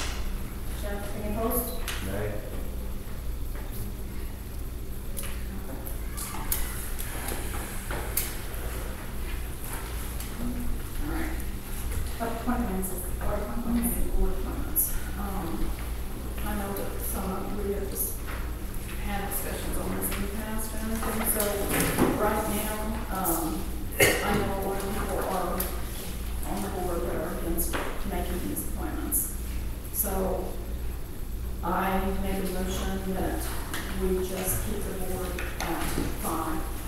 Right now, I think that you have this Until the next election. until the next election, and then do the election. That's what people want to say on there. It's hard to do. You know what the problem is here, Linda, and I gotta voice my opinion in opposition to this, is that not enough's getting done here. We've got $50,000 that's not been spent. Have you seen And the there's agenda? a lot of stuff on the agenda, but, you know, this is pretty small stuff, for the most part, of what's in there. We gotta start spending these dollars, and we gotta start researching certain things, and, you know, unfortunately, I just do not have the capacity. That's what's been done. Yeah. And that's been a list that's been growing since the beginning of the year. Yeah, landscaping, that's nice. And the other reason we haven't gotten anything done is because we haven't been able to have a board meeting. Right, so a lot of other stuff can be done in the background. and No, it stuff. can't be done in And the I think background. that appointing 2 more people, we're gonna get some fresh energy, and We've we're already gonna get some stuff done. Well, you know what? Excuse You throw, me. Rebecca, excuse me, you throw this thing in my face at a meeting, why have I not received any emails about any of this stuff? I've got 0. Jeff. 0. Why is it silent? It seems like I'm specifically being excluded from a lot of emails and a lot of activities. If all this stuff is happening, how come I'm not aware of this? She's the president of Well, the meeting. I mean, how come I'm not aware of it? Listen. A lot is not getting done, and the appointment of 2 more members would be very beneficial. Get some new energy in here, they could be assigned projects, and they can start going down a path, and we can start getting stuff done. And I understand. Because we have a lot of budgeted dollars that are not gonna be spent, and what are we gonna do with that? We're gonna be at year end, we're gonna throw more dollars into the pooled reserves, like we had to do last year. And it's unfortunate, because no one's seen this stuff. I mean, okay, what have they seen? What have they seen? You're looking at landscaping, you remove plants from the main boulevard. This is ongoing. What do? You replace sod and tree limbs. Is everyone feeling this? Are you really feeling this stuff? I don't think they are. We need to get the tennis courts done. I specifically This is on asked. the agenda tonight. We have not been able to move forward on it. In fact, the point I I'm think you were making- the one that stalled that last time. I didn't stall that. I told you I had no capacity to do this, and I said, could Paulette jump in and Rebecca? And that's what And we're doing. and that hasn't happened. We have our own meeting. Well, there's no legwork done, because you know what? This is the exact same thing that I looked at 2 months ago. Well, then It let's vote is. on it. Let's get it done. Now, listen. Yeah, that's what we need to do. We have Because- not been able to vote on it, okay? Yeah, But let's get back on the subject, okay? Let's get back on the subject. And this is not just for you, okay? It's more than me, it's everybody. They want the people to be elected because we've heard from residents, they don't want the board appointments, but they want the election. So I'm sorry, but that's what we're trying to do. Yeah, We're trying to please too many people, so we need to make a decision tonight. And that's what I'm saying. Make a motion to keep the board right now at 5. I did sign up for this. You're assessing the neighbors' opinions. Not neighbors. Not neighbors. They're residents, We had owners. Don. We had a meeting once before, and we had a room full of people that were There's screaming up harm and in down, that. and they wanted the election. They wanted these people to be voted on. But you know what? It's never gonna happen. We tried to have an annual election, and not enough people showed up. It's not gonna happen. So we're gonna keep it at 5 and 2. That's my motion, to keep it at 5 and 2. We have an election to vote for this. I signed up to talk on the elections. Jeff, We're if allowed the to. word gets out, then we're not gonna do this unless there's an election. Maybe people Maybe come and people will show vote. up. Now, maybe that Everything's happens. running rampant. I don't think you're gonna, you know, and people cannot see stuff getting done. You know, if it wasn't for Don, that pool would not have been reserved. Same thing with, you know, so God bless it, Don, but you know what? That was pretty much last year's events. Okay, now we gotta get, there's a lot more stuff that needs to get done, and it's not gonna happen. We're voting on it. If you don't have a meeting, you vote to behind. You can't be already work flat because you've done stuff behind, supposedly done stuff behind people's backs, which we need to do. But you can't have it both ways. You can't get stuff done and not have a meeting. A lot of legwork can be done. Why would I work this? All right. All right. So then we'll vote on whether or not to do appointments. I signed up to talk on the elections. But We're gonna discuss afterwards. We're gonna have a lot more. Seriously? Really? Why? Okay, one motion, keep it at 5 until the house I got second. no motion. I second. All in favor? Aye. Aye. Any opposed?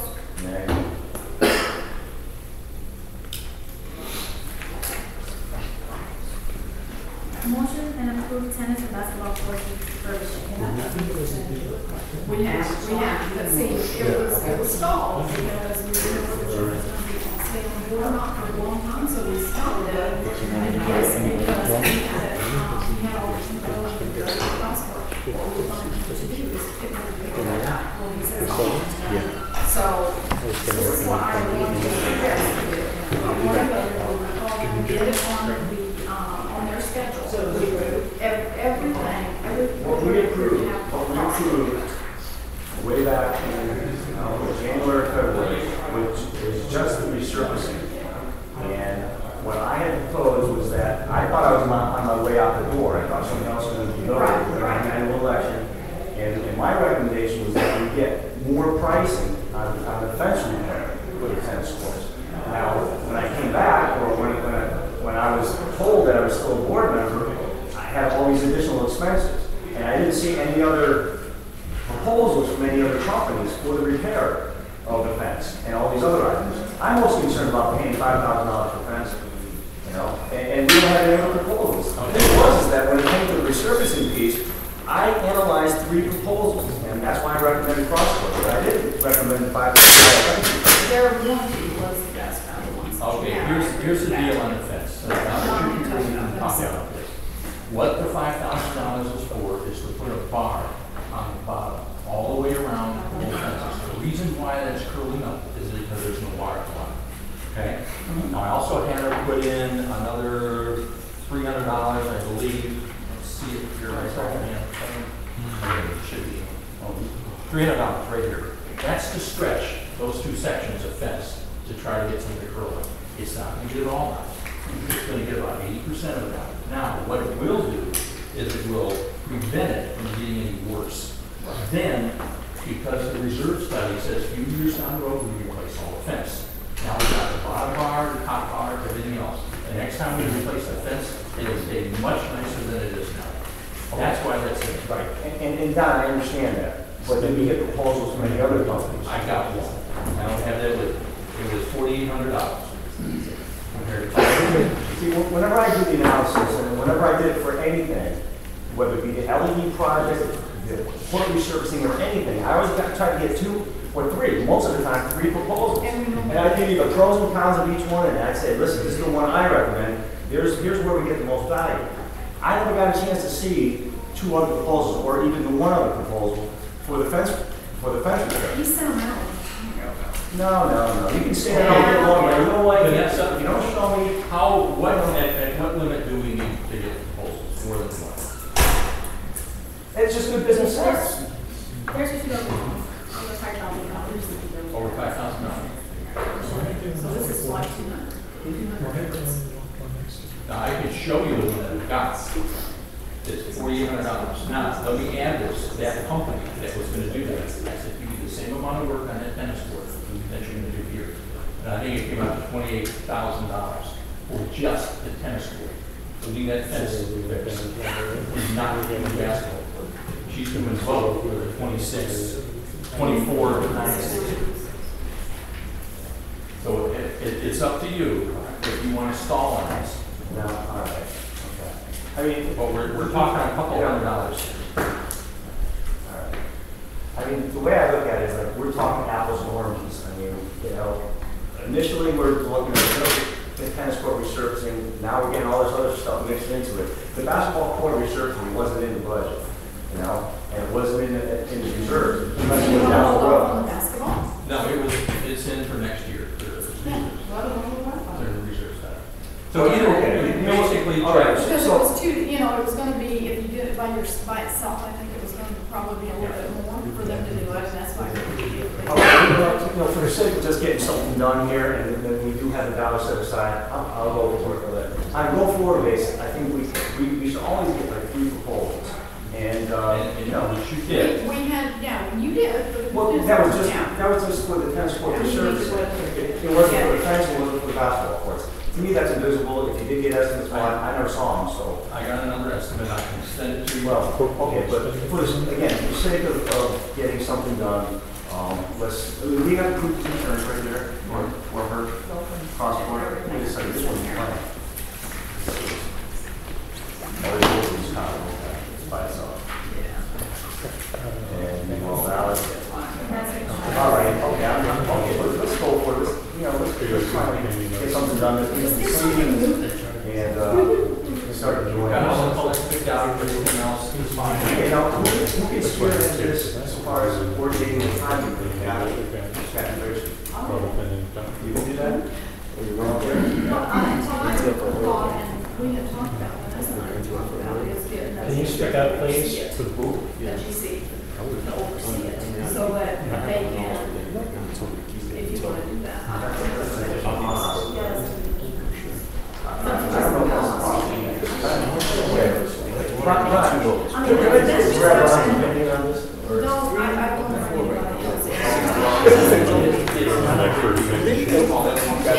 We're just paying for it, we don't have anything.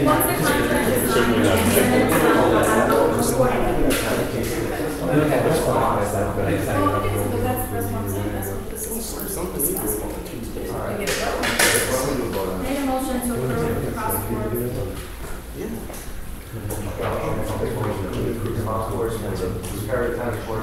Everything for the 25. Second that?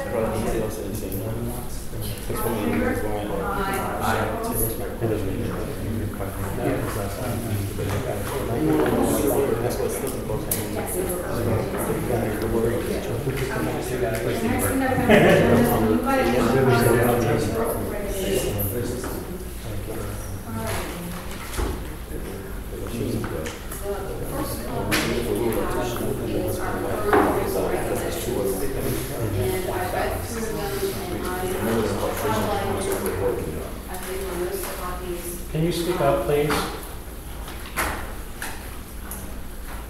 The copy that you have in your folder is the rules and regulations that you have right now. I've highlighted any portions of them that I found conflicting or strange, so that we can take a look at them. The second page are things that you're adding. Mostly it has to do with the ages to be at the pool and the new clubhouse.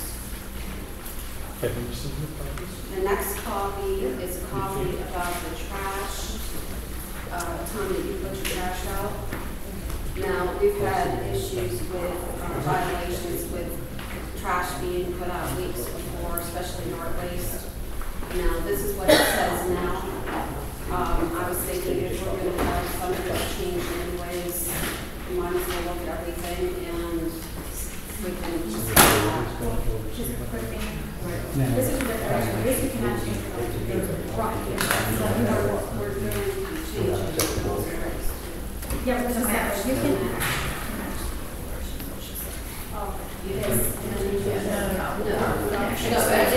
This gives you the time frame. Okay, just want to make sure that never changed.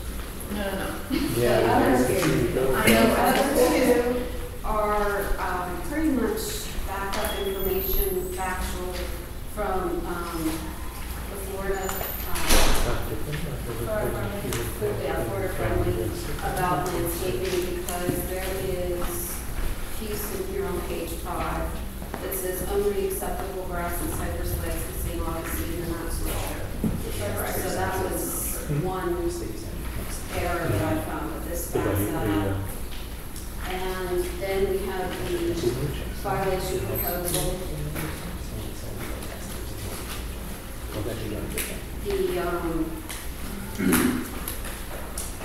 The new policy as far as when they get their notices, you know, first notice, second notice.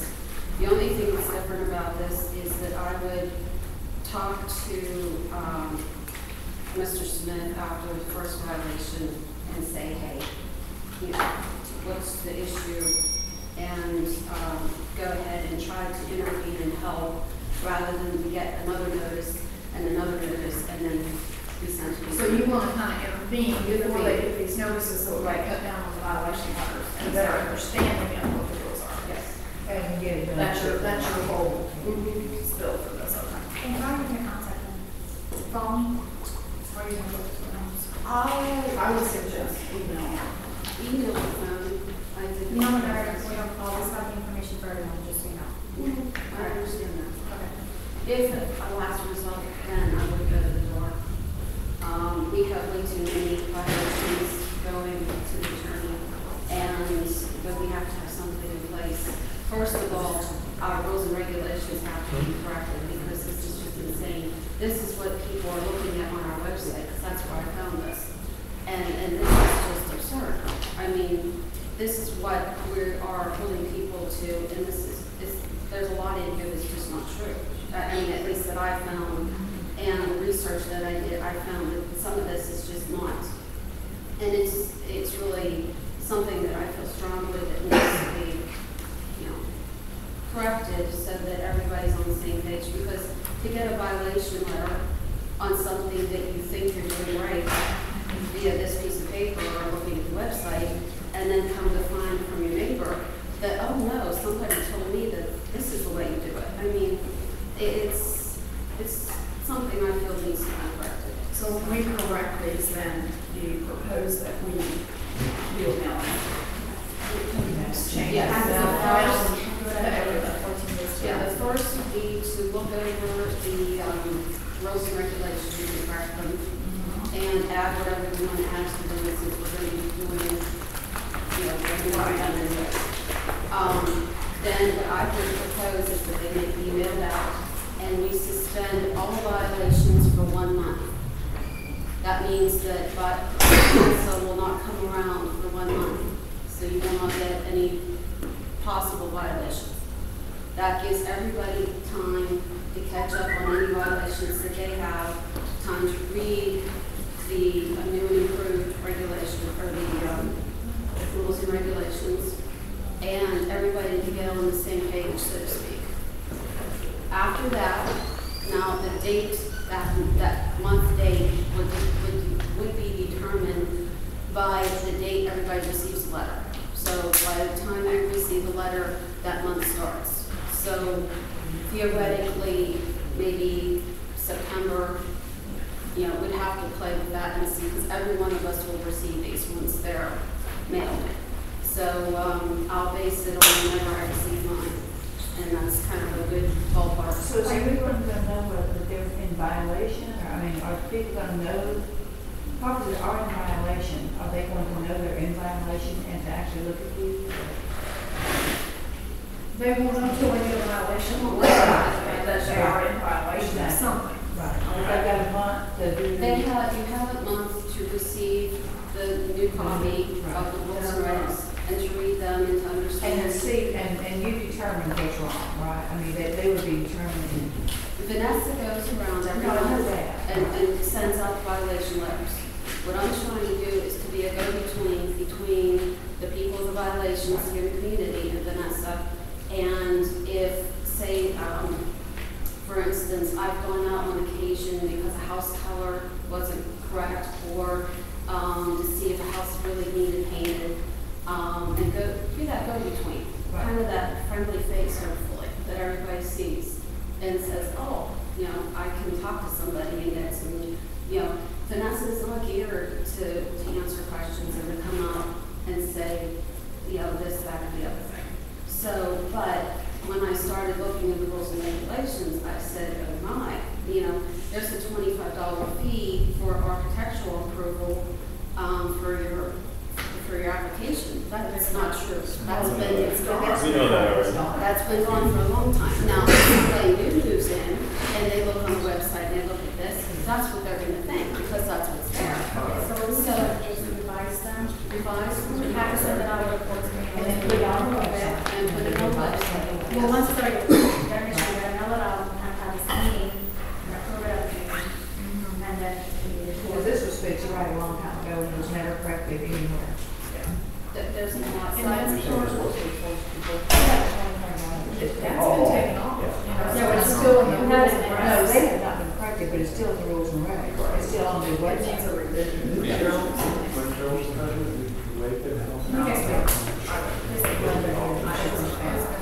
Yeah, but it's still been up to the regulations. Having said all this, how soon can we get these rules and regulations fully revised, with new date, page numbers, and We're everything gonna else? have to go through it tonight because there's things in here that. We don't have time to go through these things tonight, you know? I think everybody has to review it.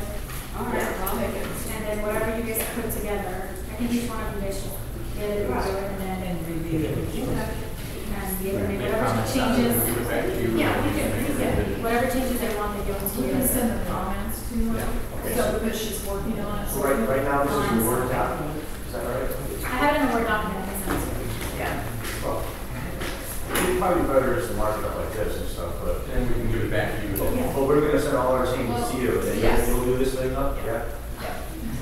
Or you'll make, well, who's gonna change, Yeah. make the changes? I can change it even, I'm not. No, who's gonna make the final version? The version that does not say October You can't have a final. No, this isn't final, this is what Right, we're going to have. but what I'm saying is that once we review it, say I go and mark up my green pen, this should change, this should change, this vehicle, when we send this stuff, should we just send it to you and you'll make all the changes, or not? Who's gonna do that? It's like everybody sees that they see a problem one day here today that needs to be changed. Somebody has to take those comments and make the changes in here for us to be able to vote on this. And then you can send to it make back the to changes, and then you can send it out as. You probably better buy one. Yeah.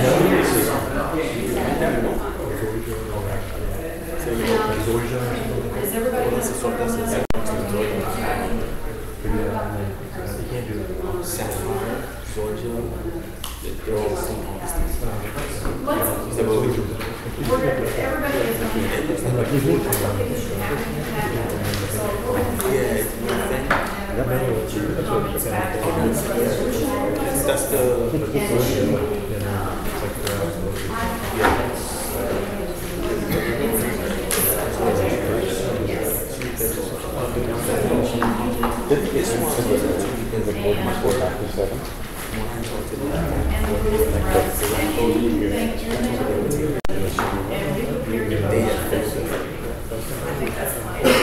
We'll get it to you and less than nobody sends it to you.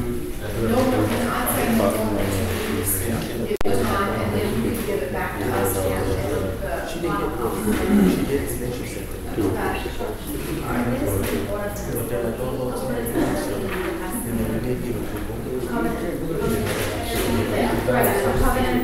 Policy, and then we just have it, send it out the first letter, we can have this, the act and stuff. And this page too, will be on in there.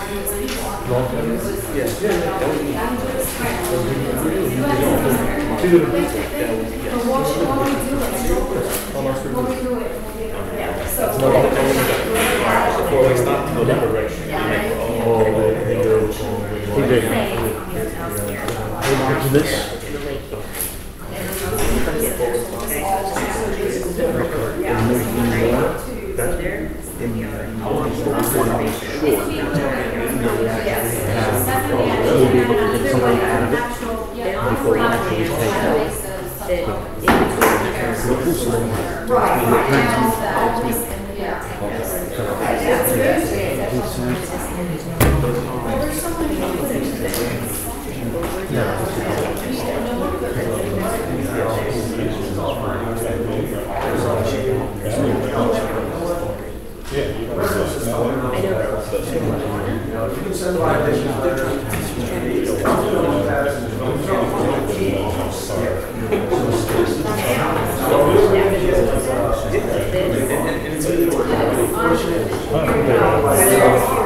Excuse me, can I get just a brief interjection? Can we get the approved house colors as a link on the website? That way we don't have to go anywhere to get the approved house colors. You know what? Oh. Okay. Yeah. Do you guys have your packet? You have the Yes.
So Paulette figured that she recommends accent plus size. We had one company show us Checking what up she here. did.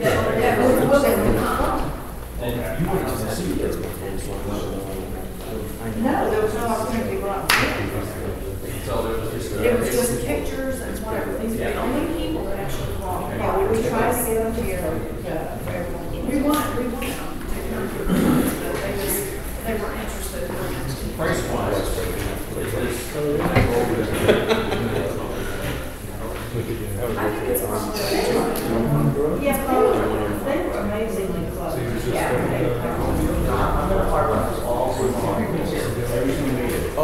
We can't get each poll, or at least two polls, that each and every board member can take a look at. You can have an opinion as to which of the three or two you recommend. So the other board members can't see what the other two were. But Vanessa just was saying that they were all lightweights. This is the essence they're coming up with. I'm hearing about a proposal that was a heavyweight, comparable to this. I can't see it, feel it, or touch it. You know how disconcerting that is for a risk averse being counted? I need to see and touch it, and I think every board member ought to have the ability to see and touch and feel that. Not just watch it. And you know what, I'm interested in something else, I'm going along with you guys, but on a go-forward basis, I hope you guys hear me. I don't think any of us should be comfortable unless we look at it. When I made a recommendation for the LED project, I had 3 proposals. I sent you a PDF with all the information in there. We could all feel encouraged. It was in an email. The umbrella proposals that was not in They got, one of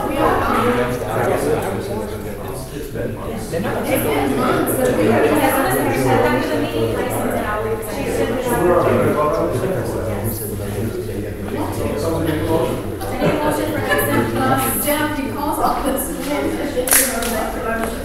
I need a motion.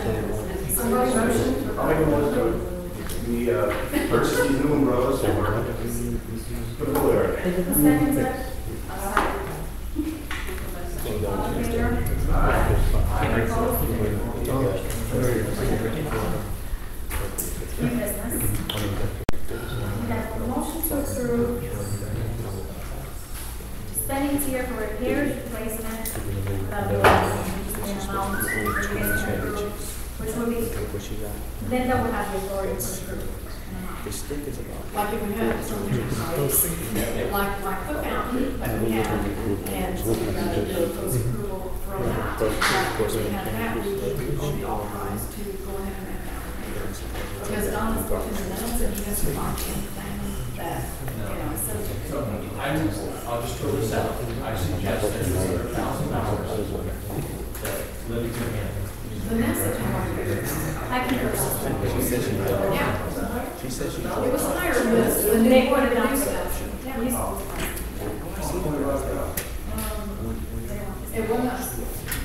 Or the board. So it's $1,000. Yes, the last. So between the two of you, you should do anything for plus $1,000. Okay. She can approve anything else. What's the next tier we want to implement? $2,000. Okay, so $2,000. We need an email going around in all of this. No. No? She would have the authority to approve that. The president. Yeah, because it's allowed to board meeting. Not me. It's her. The president. She's got a sound. Okay, we're all comfortable with that.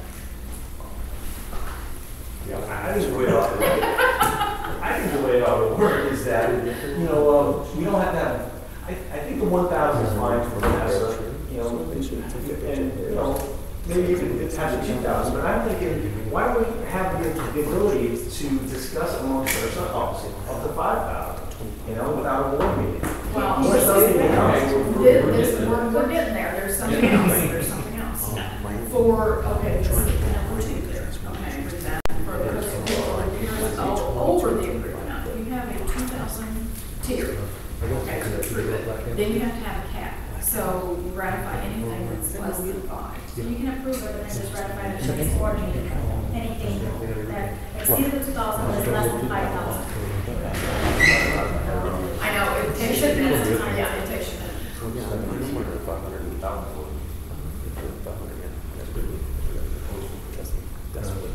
Okay, now, item 2, you say that would be up to $5,000 with the consent of all of us, so we like weigh into it and then. Yes, yes. Now, if somebody should, But I only get the one of us says. Nobody's gonna know, okay, nobody's gonna know. Then it has to go. Yes. So it's gotta be unanimous for item 2. And we're all comfortable with 5 now? Or what? Yeah. Yeah, we should hold the fountain, no, that's fine. So, yeah, so that's what I'm saying. And I suggest that this, and you guys, I don't know if you agree or not, that we do this like, at every, like in the middle thing, so that it's not just stuck in there. Can you just do that to, for whoever's going to do that? Yeah, because they, Come out, and then we can do a mass approval. no, I'm talking about just like if we're not on the job, okay? And somebody else comes in, if they may not want to do this. So that's why, if you're on board, then you can renew it, like, for the next time, or they can do whatever they want to. But it would be, yeah, Someone that's true. might remember this, or It's a motion, though, that they can go back and find and say, okay, we can do this. they can modify it, yeah. But this is what is going to be in place. Okay, so going back to number 1, we decided 1K for Vanessa and 2K for. We already got that one. Vanessa's already done. She's already got That's that, right. that's been like that. Just need a motion to approve the tier $2,000. For item 1. Yeah, right now. I'll make a motion to have the first tier set at $1,000. I'll second it. Yeah, I was like, I thought that's, okay, who seconded that? All in favor? Any opposed? Just to make it easier to do repairs. I'll write item 2, right? Okay, motion for close approval for repair, which we discussed, a cap of $5,000, which will. Upon unanimous approval of the 5K. Correct, and it will be ratified at the next board meeting. Yes. If we have anything, because normally the repairs that we have in between, I mean, we don't have that much. Make sure that the minutes reflect that, so Yes. that when somebody else comes after us, they can read that and pick up on it, and then decide if they want. I'll make a motion that we due to the unanimous post-approval of the 5K. All in favor? Aye. Any opposed?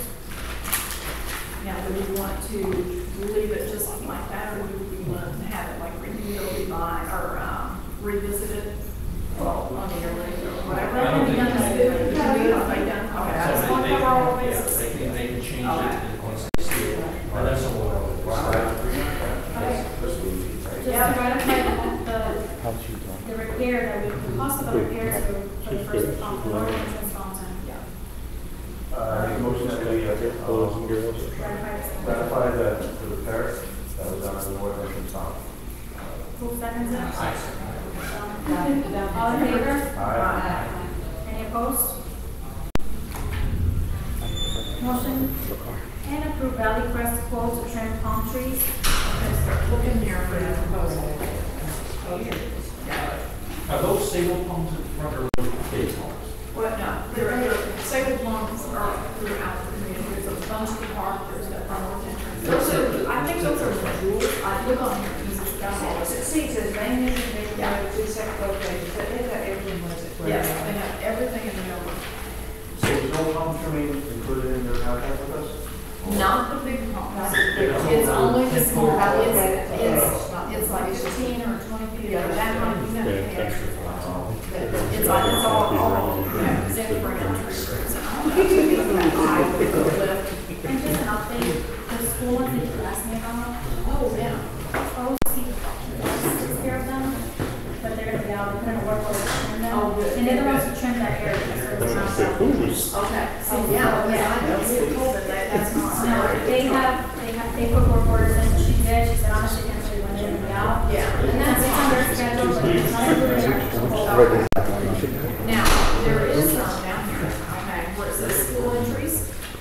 And I have asked Lewis about this because this is the school homes. This is not the school. These are on each side of the school entries, and their tree division came out, and because they were on the boulevard, they assumed that they were ours. Okay, so these right here. This $455, no,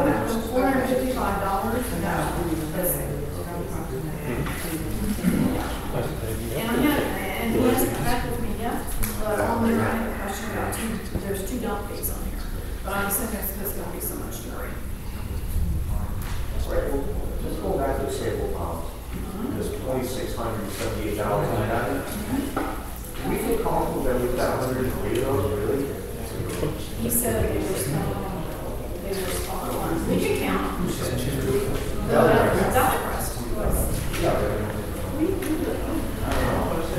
They're, I know.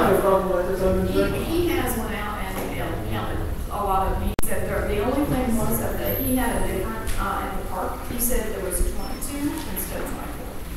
So that was our discrepancy there. And the sacred palms are like all the north entrance, the ones with the, at the top stands.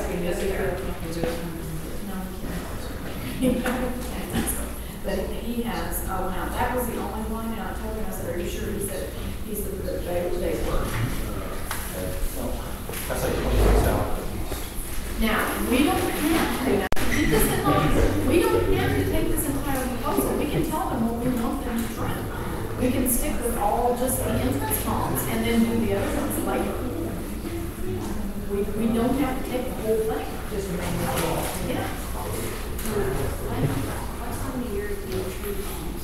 By the time they get to it, by the time they get all this, it's probably going to be another month anyway. And it's just. And then, it's usually. And then by the time they get it on their schedule and everything, they gotta get it scheduled. It can get us not early.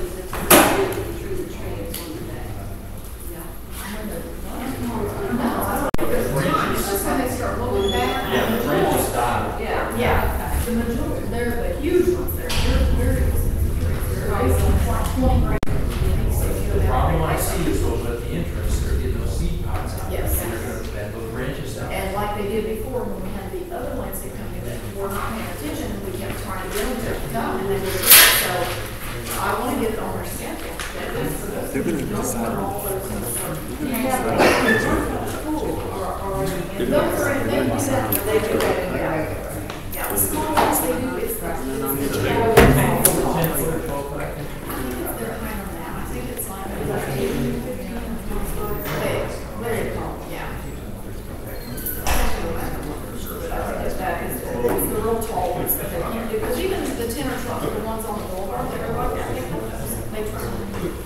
You know, I'm looking at the budget. Okay. Surprise, surprise. Tree trimming was palm pruning, 5,600. Okay. So we can knock off some of this stuff because I figured that what I was seeing it's about 68. It's about 68, yeah, around 68.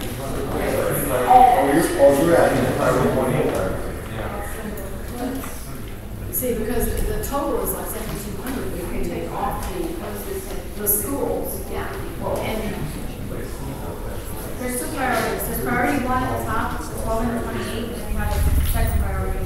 see the two first listed up there at the very beginning? The Mandeville Palms and the Salem Palms, and these are at the entrances.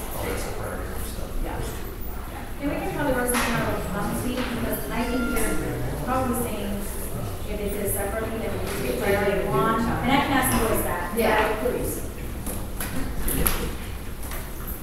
Ask him, because there's two dump fees. Let me give you guys this so that we can, decide what we're gonna do with it, and because the palms have to go around. You all of it? We're under budget on some of the other line items. I know. We go over budget on one thing, that's not good. Well, except for the renewal, we'll take it down to about, they don't want us to, the Valley Crest did put it in the proposal. The thing is the school going to go? Yeah, They did. I have her contact them when I saw this in here.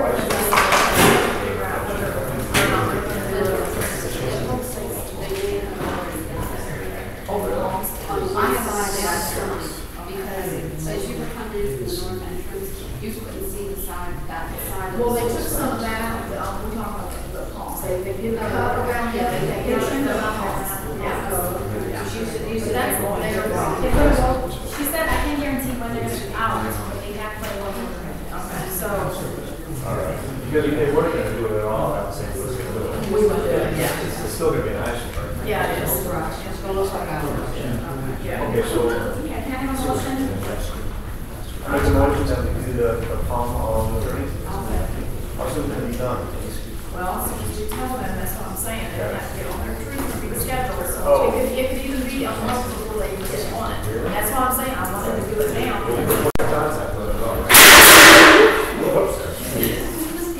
Okay, all in favor?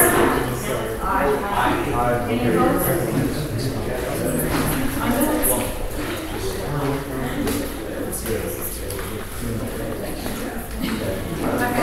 Okay, so how to get this nomination? She wants to resign as the secretary.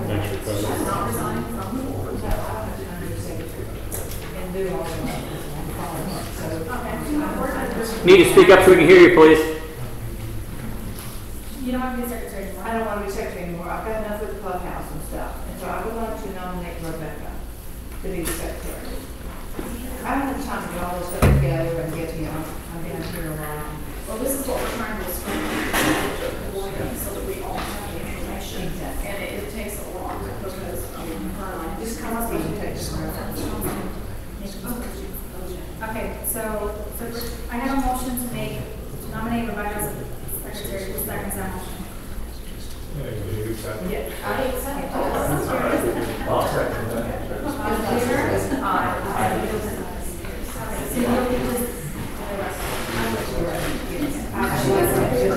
Okay, no, but it's your decision will be there. Okay. All right. Motion to approve change pond numbers from lake doctor to pond. Now, I have to add the proposals here, but I I've told people in the past, they want to come out there or not, okay? So here's my thing, Valley Crest recommended aquatic systems because they treat, like all in park, they treat a lot of the ponds. What even brought this to my attention is because Valley Crest is saying our ponds do not look good. And I've got complaints on roads. Yes. We've got complaints from residents saying how bad the ponds are. All in there. The pictures on that. And and we may have all gotten that same email. Yeah. They came out and. So they identified them. Yes, yes. We just didn't all get the pictures. We got the pictures. The pictures were mine. The pictures were mine. Yeah. They were in the Oh, original. no, I didn't hear. Oh, it's Oh, here. yeah, I got it too. The other pieces are. And the difference in the price is a little bit, but we're having to call late doctors back. I have to have Vanessa call them back and retreat some of these funds because they're just not, they're not doing the job. So I think, let's see,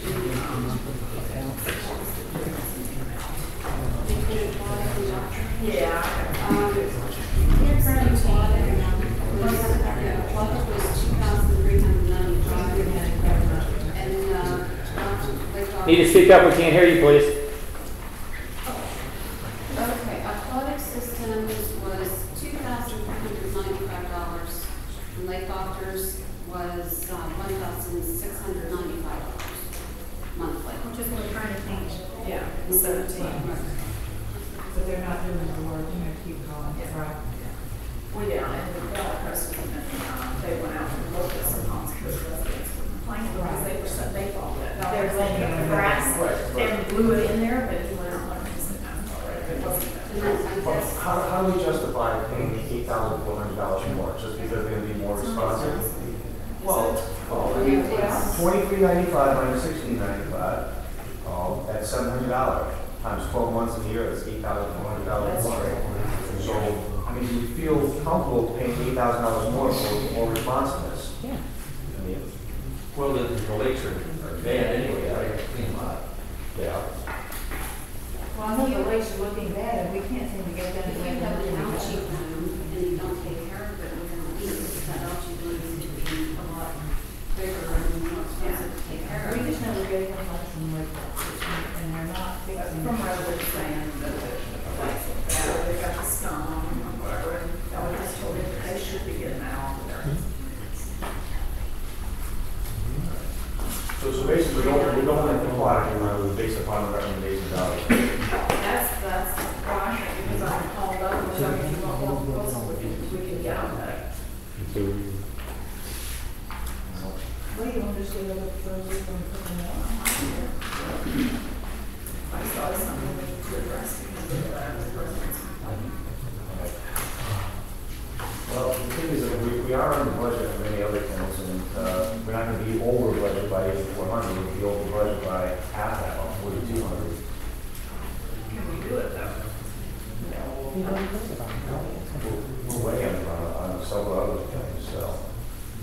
Well, for instance, we haven't really spent money on landscaping because we haven't replaced any sod, we haven't done any of this stuff. Well, if we go ahead and put the mulch in, it's Well, those The mulch is a line item. Yeah, the mulch is, we've got 21,000 for mulch handles and sod replacement. Yeah. And of that 21,000, we've got 16,750, so call it 17,000 earmarked for the sod. Yeah. Or the mulch, I'm sorry. Yeah. They're the most cost effective. So 17, and that, okay, so there's 4K. Well, we're just not gonna be able to do the sod, and really, for that one, and stuff. Do you want me to get that? Well, why don't we just get a couple of, I mean, I don't know. I feel more comfortable getting That's fine. maybe 2 other late doctor type people, That we you do know. Yes. And that's fine. And just see if we can get find something a little more competitive. Vanessa, how many other agencies do like that? I couldn't I think find. there's only other one besides, I think I sent it to you. See, that's the problem. There's only aquatic system like doctors, like a commercial. There's another one. See, some of them, when I did actually do a little research on this, some of the companies I found, they'll come out and they'll fix your lake, they'll treat it, clean it, and then they leave. So it's like a one-shot deal. It's no ongoing maintenance. It's not a ongoing maintenance. maintenance. That's right. And see, that's what I think. These guys are at Pompano Beach, and I actually called them today to get some other information from them. They seem very responsive, they have, they shifted 3 other people, so I mean, they've got a big business, and they're pretty good size, say the Lord. It is more money, but, you know. Well, and the thing is, we're, over half the year right now. Yeah. So, And we can revisit it over the next week. well, and, yeah, if next year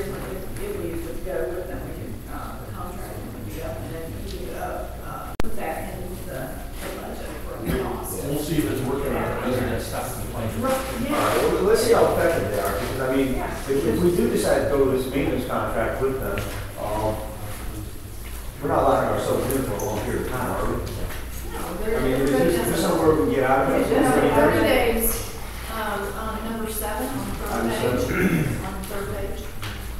All right, let's give them a shot, and if we're not satisfied after what, 2-3 months, we just start to lose. So there's not, okay, no, there's a 30-day, okay. You can give them notice. And this is a flight system? Yes. But the notice is Okay, terminate your agreement. There's 1 year agreement automatic. So you don't, yeah, we don't. This is what it is. The automatic renewal, I learned in the contracts, will automatically renew unless we give them. Yeah. So make sure that's. Automatic renewal, but Okay, I'd like to make a motion to approve the change from our members. I'd like that just to apply, I make a motion. I'll second it. I'll second it. All in favor? I think that's the copy. Oh, yeah, that's all. I just checked. Oh, it is. Don't get any of the numbers signed. Yeah, that's what I'm saying. I have to send a 30-day cancellation notice with our company. Yes. Oh, Yeah, I have to send, just keep that in mind. I have to send a 30-day cancellation to Jake Goff. Oh, right. Right. I'm not going to see any food for a couple of months. No. Yeah. So we have to send a 30-day cancellation. Well, unless you just cancel the 30 days and then you have to start going in. Well, I feel like the school contract, you know, once we said that you're out of here, they just stopped. They stop, yeah. Well, they do. Well, I mean, they just stopped. Yeah, they did. So we may get them in some.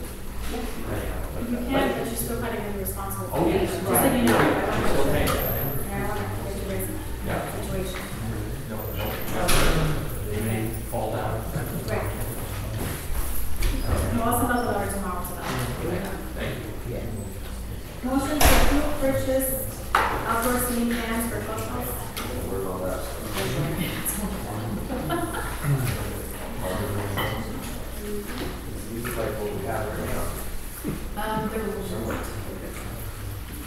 Here, I'll.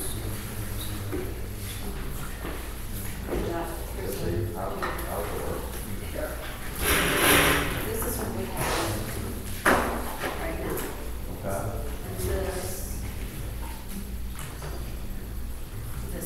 That one down in black and white is what we see.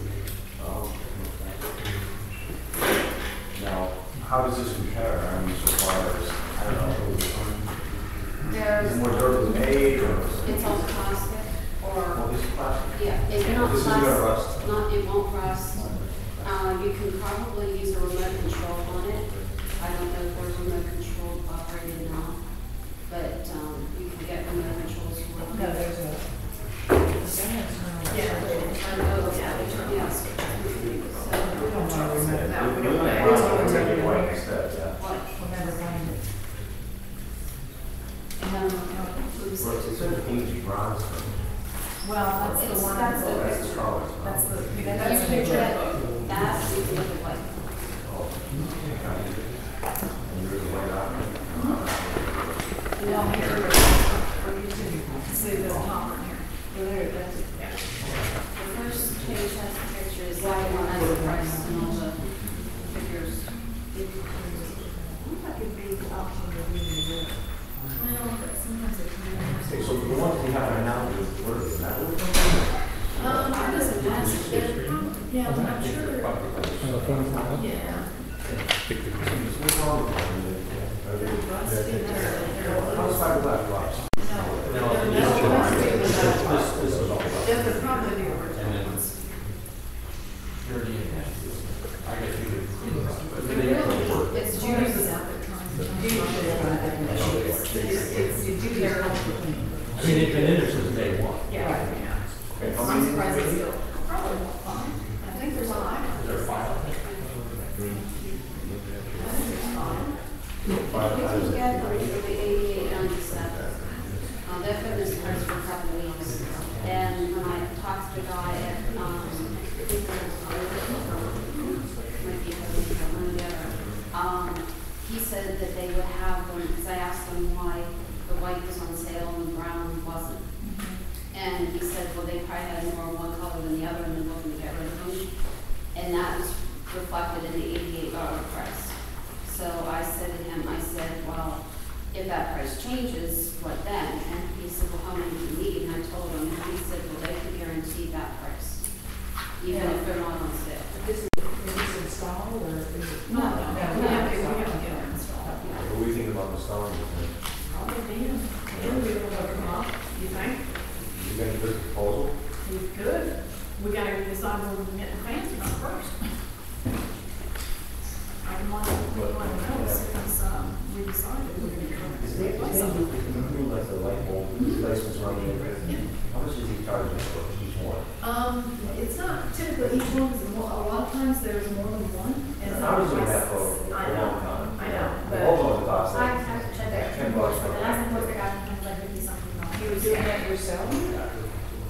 But see, we can't do You get it. everything, you know, but for that much, if he wants to do it, that's all I do. Well, see, I stopped doing it because I thought we were going to get the meetings and stuff. And then I saw that you replaced a couple of the board insurance, I think, how much we spent for that? So, He did those two on one side and the other, and one at Manchester. I mean, he had to review, position was one of the, ones for that hit.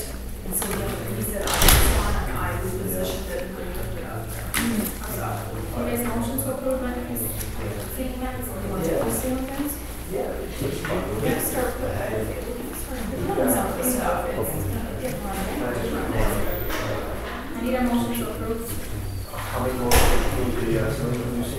Second set? I'll second. All in favor? Aye. Any opposed? Okay, how are you gonna order it? I'm just gonna go over it. With the card?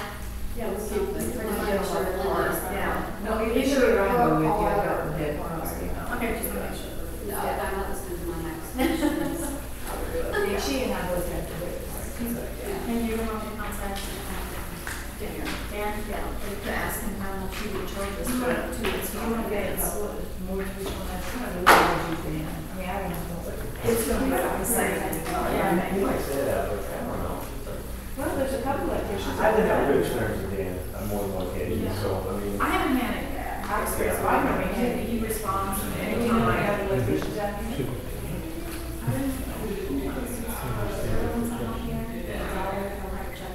Yeah, Dollar was pretty responsive. Maybe those motion we got from there. I think that's what it is. Dollars. Yeah, if we can get a proposal, like, can you give us a formal proposal, you know? Something other than an email. You know, an email is unprofessional, I'm sorry. Well, he'll send He'll write up, No, I think we should send some emails. Oh, does he? Oh, okay. I know he's not charging for a lot, but come on, we gotta. Well, he's got covered. It costs next to nothing. You can do a Word document. That's what he is. Yeah. And he must give people proposals, it's just as we. Well, if he does other communities, if he has communities, he don't even know. I guess since he's done it, he was just. I guess just ask for something. Oh, I asked them for some. Proposal document, rather than email. And then maybe Dollar and Heiser, you know, Just get and see what the city calls, and then you can decide. It's gonna take a while. You can get those fans pretty quick, right? I would imagine, because when I was. Okay, so now this is something where we could implement this approval, you know, for. Yes, exactly. For this I guess. I just want to go on record saying, I'm And she- guaranteeing that they still have them. Yeah. I mean, You don't because know this has that. been We gotta make a sure. few, you know, it's been at least one meeting ago that I asked this. So, There's but I mean, there's some people that others. well, there's lots of difference. Yeah, If we have like the price, that's what we're concerned Is that close? Yeah, it was close. So, Home Depot, I'm talking. I was gonna say, I looked at Home Depot and theirs were not the best. And just, you know, that they might think it's a small job, these electricians, when I call them, just to let you know, that's possible. So you want to pull it up? I'm just letting you know, that I'm gonna contact them, and let them know this is a job, so there's many times that they won't be drivers out there, just to give you a bit of installing. We're an HOA, okay, if you say. because they know you're gonna get 3 proposals. That's fine. letting you know And that's that how we it is. contact They them. contact you. But there's a possibility that can happen. Well, they should, they should. We've had down here. Right, so So, I'll, and it was supposedly smaller than that. Yeah, right. motion to obtain survey for Cypress Lakes property for fencing. Yeah, what's this all about? Well, there's a lot of complaints about, the people coming in on property from the back. And what we did.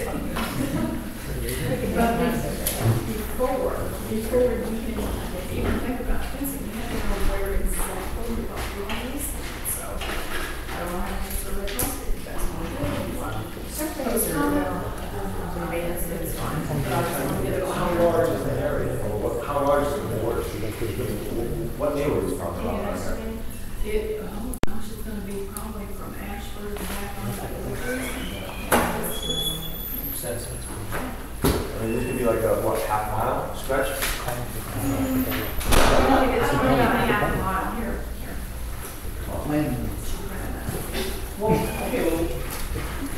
Call, find out how much it's worth.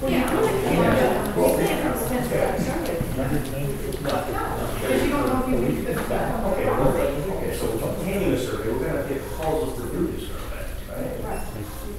So, I mean, you guys can recommend it, the surveyors, I guess, or. That's all Because we're this has trying been, to. we're trying to get some stuff done, and it's been such a problem for years, and people still complain about people coming on the property. We're trying to do that. We get calls from everything. Yeah. There's not. Definitely, yeah, If you want, I can give you an Hang answer. on, all I want is time. Yeah, you can talk to this. I'm calling, I'm happy. Yeah, we added the drawing on there.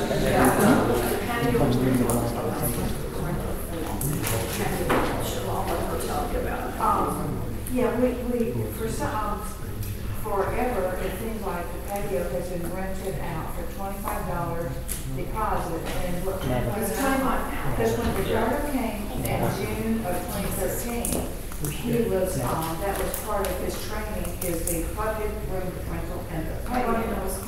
I can't find any of the minutes that are on the website, I can never find the patio ever been mentioned as being rented. We have a form here that says, unless Ricardo that was in his training. So who developed this patio reservation? Nobody knows. We think it was, The original sheriff, we think that's what it was. Because I remember. We had one in the clubhouse rental and stuff. That was a really poorly written document. I beat the snot out of that and wordsmithed it and we revised it and we implemented that. So was that? But I was never aware of this thing. We found this and here, this is the rental. We're talking about house. I was talking to Ricardo, he said, well, when he came in June of 2013, both these forms were here. Yeah. This is one I thought. Right. That, so you did not, okay, good. But not the patio. We don't put the patio and I know, but is there something we want to do or we have to do? that's what I want the board to decide. We've had some people, the problem is, years ago, people would commandeer the whole patio, and then no one else had access to it. So I think that maybe, she might have thought that maybe why That is probably the what patio rental was, it's just that little area outside the kitchen. Now, and I want the board to discuss it really quickly, and you want to get rid of the rental of the patio, you want to go ahead and do the $25 deposit, I don't care. I mean, I want, Just so that it's documented somewhere. was there anything to say about that, your Omar, about whether you want the rental? How about the residents who had to pay for it? Pardon? How about the residents who had to pay for it? I don't know, we Well, that's what I'm saying. That's what we want. If it's already in place, we need to decide we don't, whether or not we're going to keep it or not. Exactly. But if we don't, then the people that have just rented it, Right. you know, I mean, they would have paid. I mean, to me, they did it while it was in place. Right. So really, there's nothing you can do about And that. I Just can't like find AOC. anything in any minutes that even mentions the patio.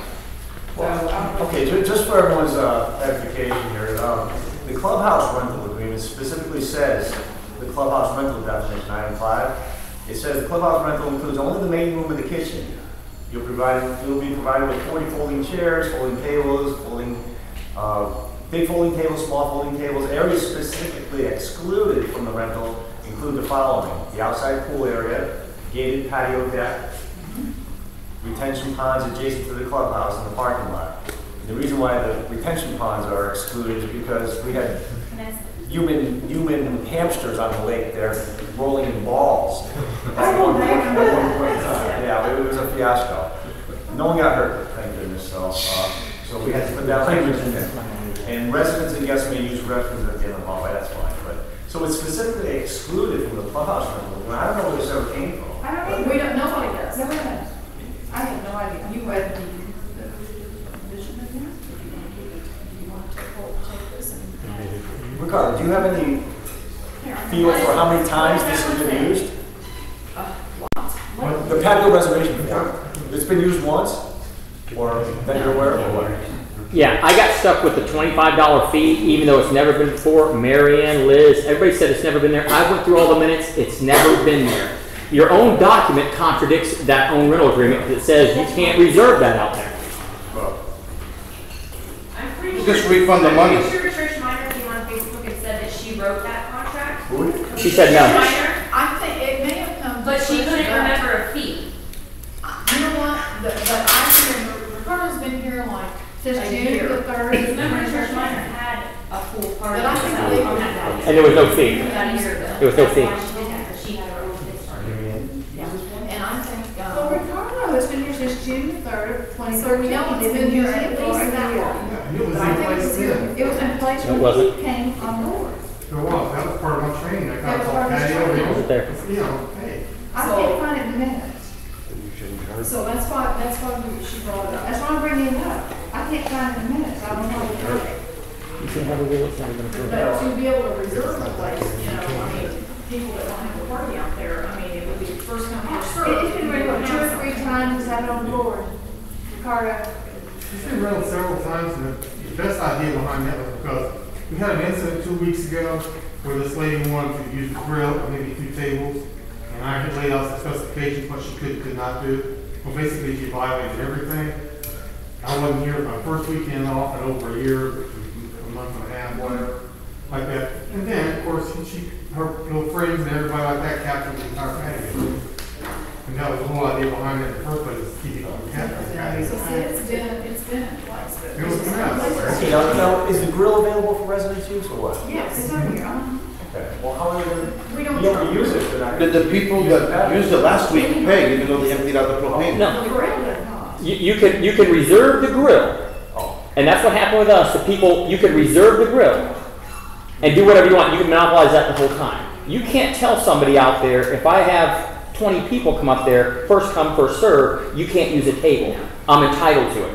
But in our case, we came up there and it was an absolute garbage pen with garbage everywhere. And somebody tried to blame raccoons. That's not raccoons. Spreading rice over the entire length of the patio. But we were charged $25 for a garbage can. Just refund the money.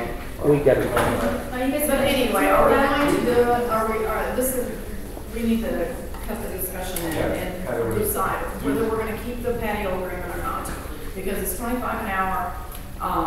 We thought that if you're gonna keep this, that if somebody paid, they have to pay before it's actually reserved. Because if you don't do that, then you don't know if somebody's actually going to reserve the reservation. They can put down, you know, $1 hour fee, $25 down, or whatever. I don't really care. It likes to, it's no skin on my nose either way. The guys don't care. Yeah.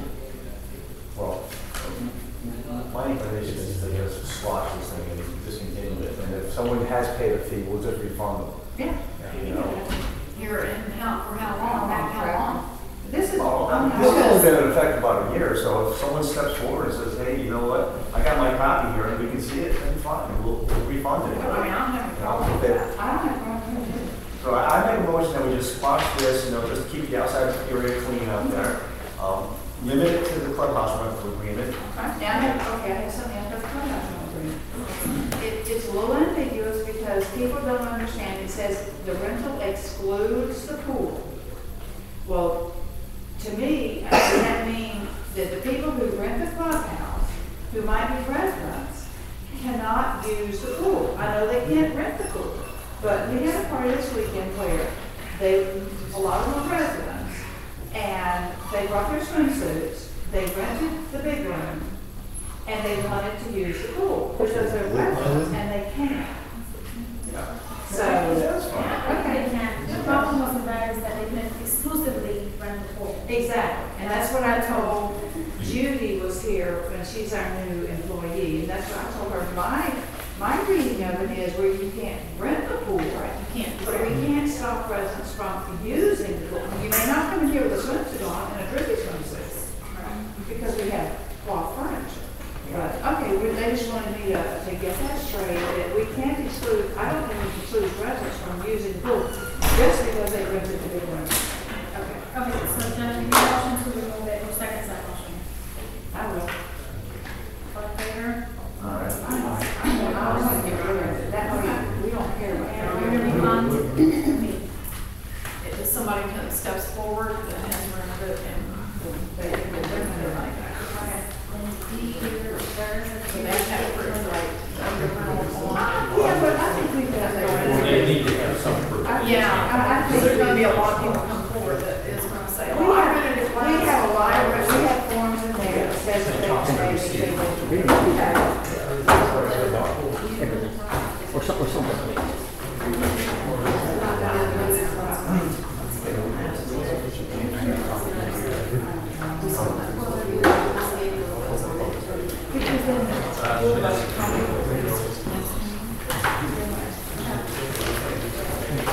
Do you want to look at it? You want to look at it? I'll take 5 minutes.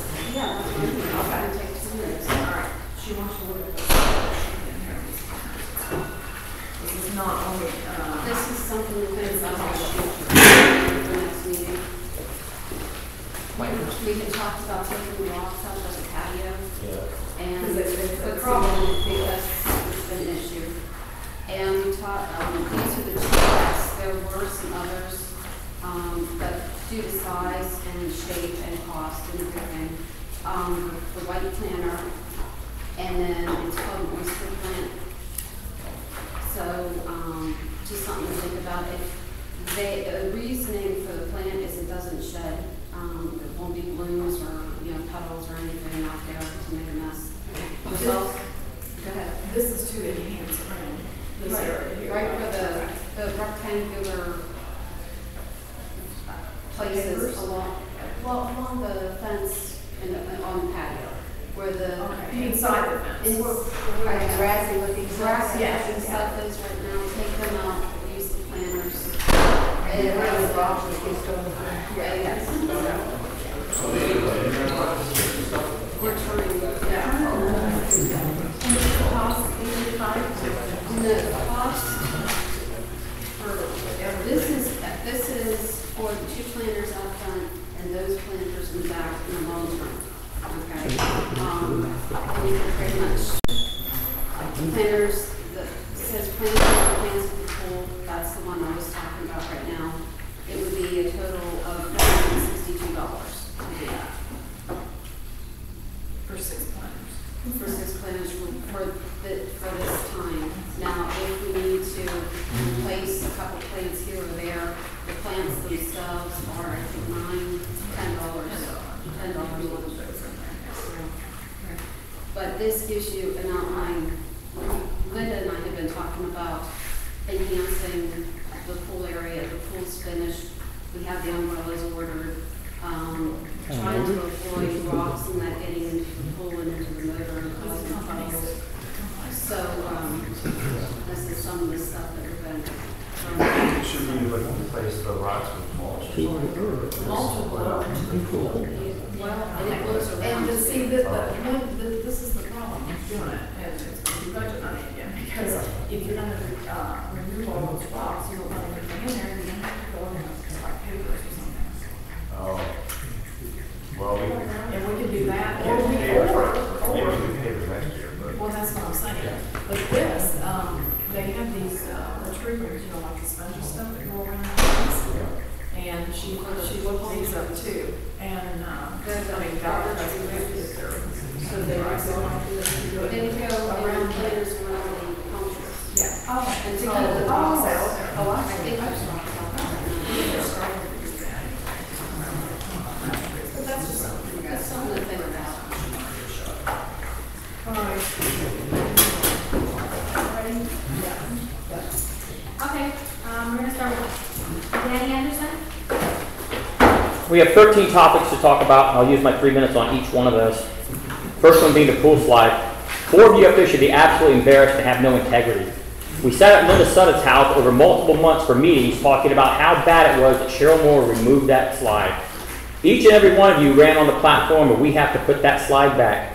There is no alternative. It was illegally removed. It had to go back. Obviously tonight you voted prior to this meeting that you were going to take it out. Responses, anybody? Now, I ask you a pointed question. Did you vote beforehand through email or conversations or phone calls? I didn't vote. Board appointments. At least 3 of you up there said the same thing, that it should be to 7. Cheryl Moore illegally removed him by removing Jose Gutierrez, and the other gentleman was on the board while he was on vacation. You said immediately this had to be rectified. Can you explain now why you're changing your views? Looks like really rude tonight.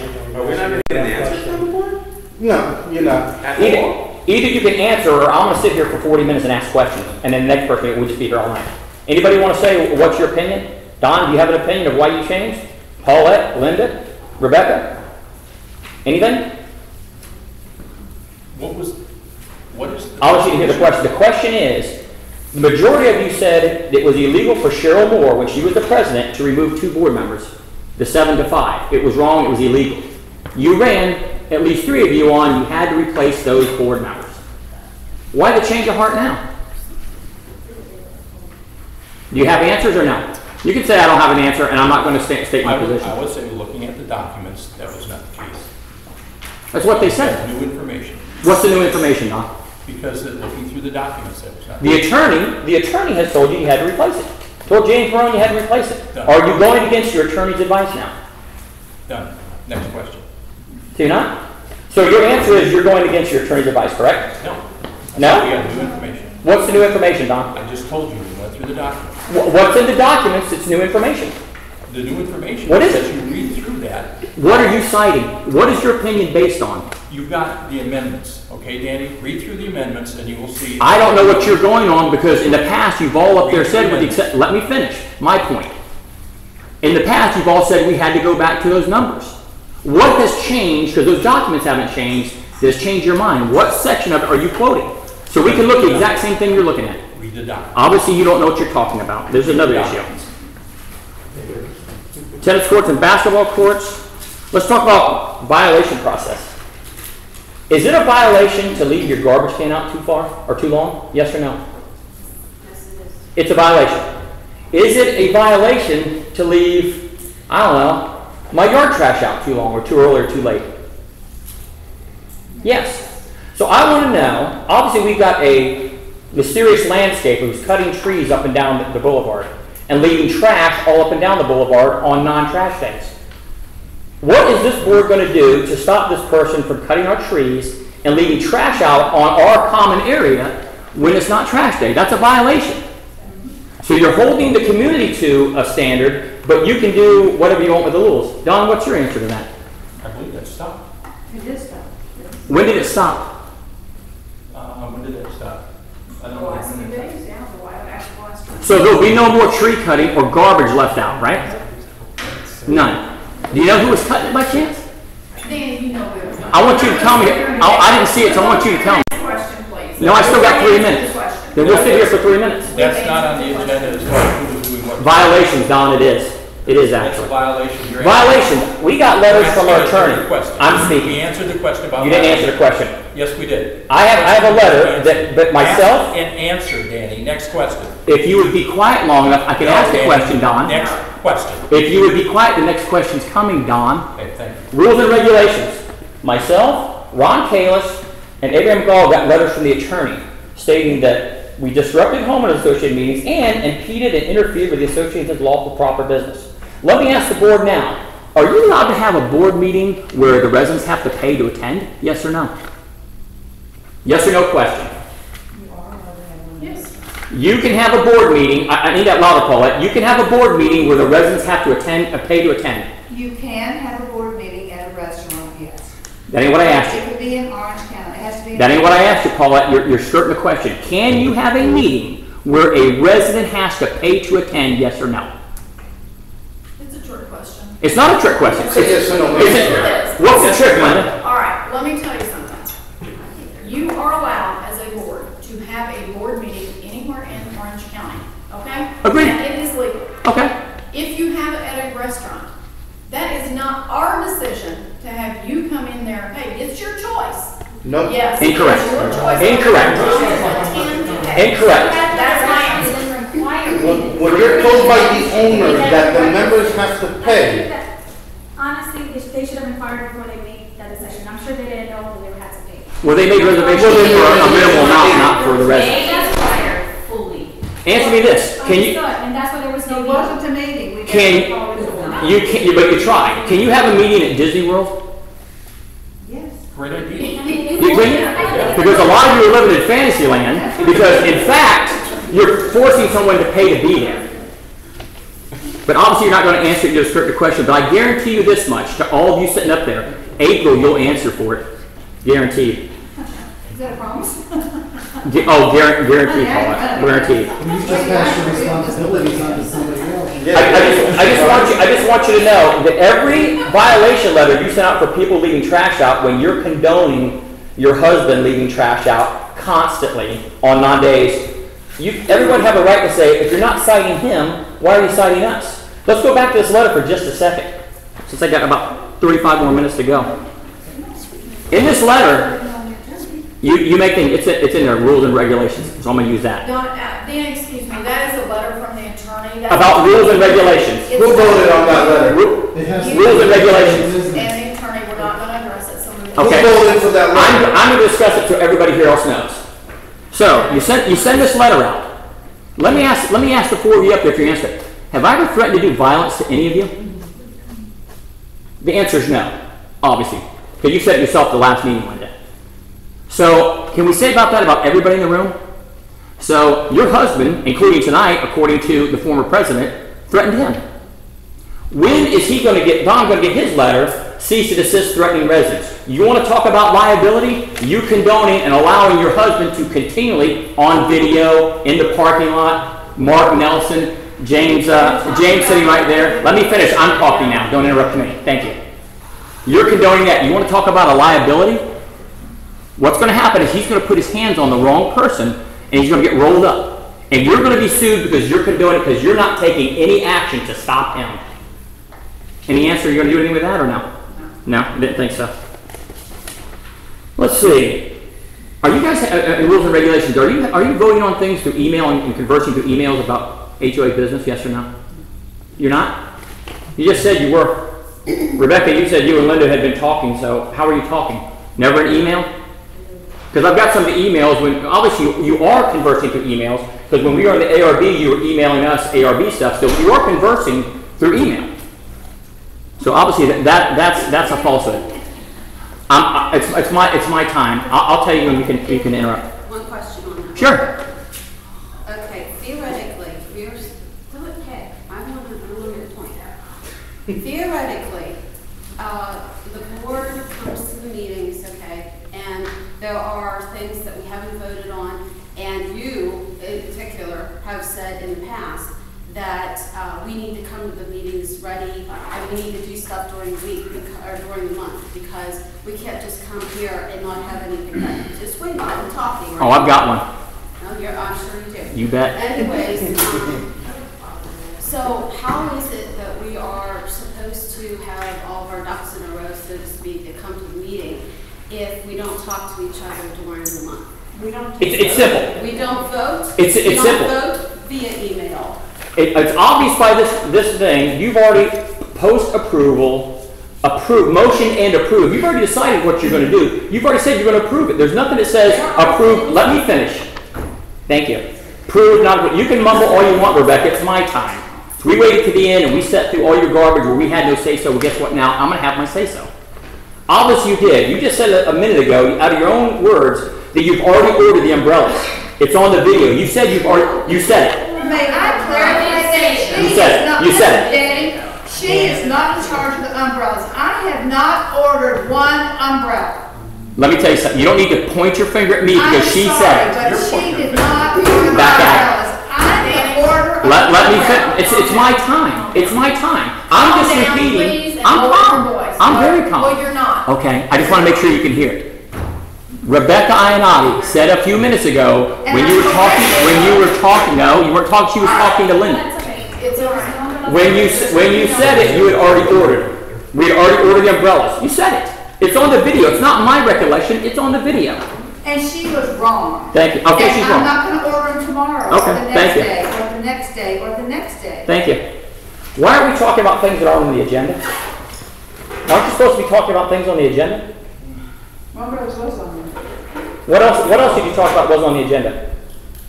The last two items?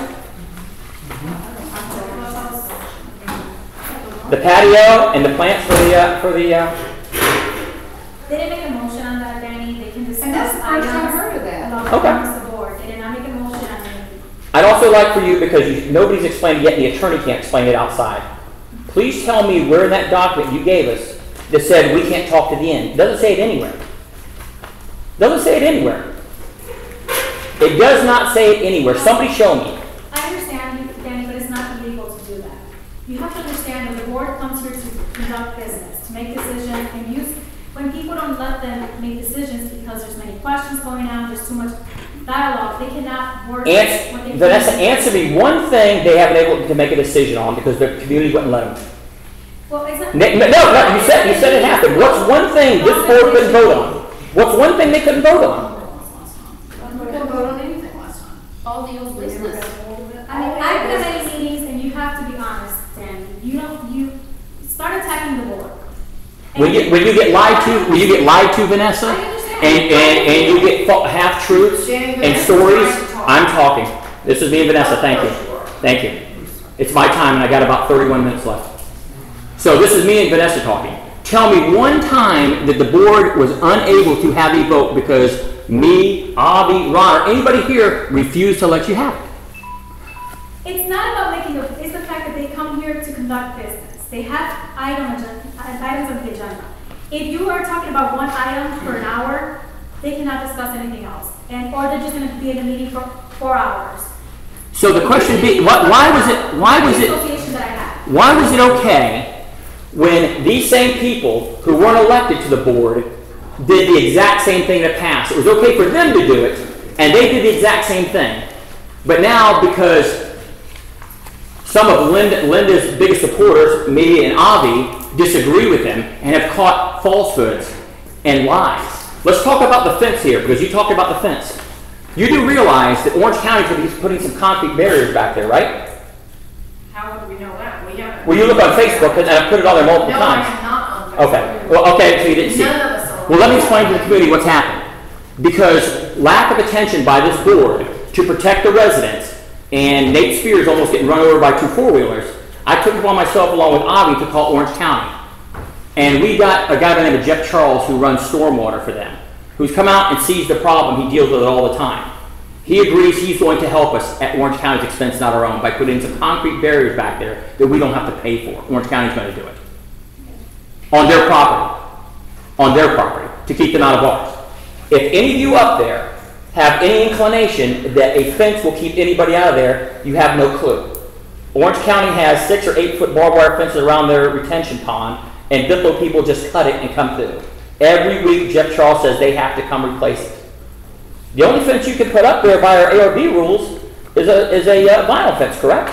That's what it allows. Do you really think that vinyl fence is going to keep anybody out?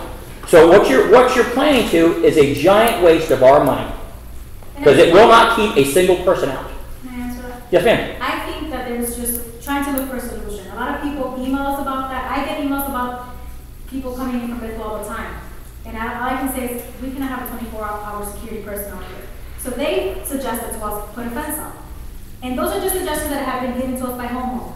I'm just letting you know because I get the emails on that and I just forward it to the board. So we're getting emails on what can we do? I mean, honestly, I've said it, to put a fence there is going to be very expensive. Just keep that in mind. it so that people don't think that it's not being brought up. So we're gonna pay for a survey for an item that's not gonna keep anybody We're out. gonna just look for proposals. We're not saying it's gonna be done, I'm gonna look for proposals to do so. It's not saying that they're gonna go ahead and do it. Does anybody up there know of a fence that will keep people out? Honestly, I don't, because I have fences that people climb, I mean, I have. 8, 10. I've seen it all. If inmates can come out of a prison fence, Bidlow's coming through that fence. I agree. Just letting you know, those are just options that the board has been looking at. I just want you to know that all of you up there that plan on running next time, you won't get elected.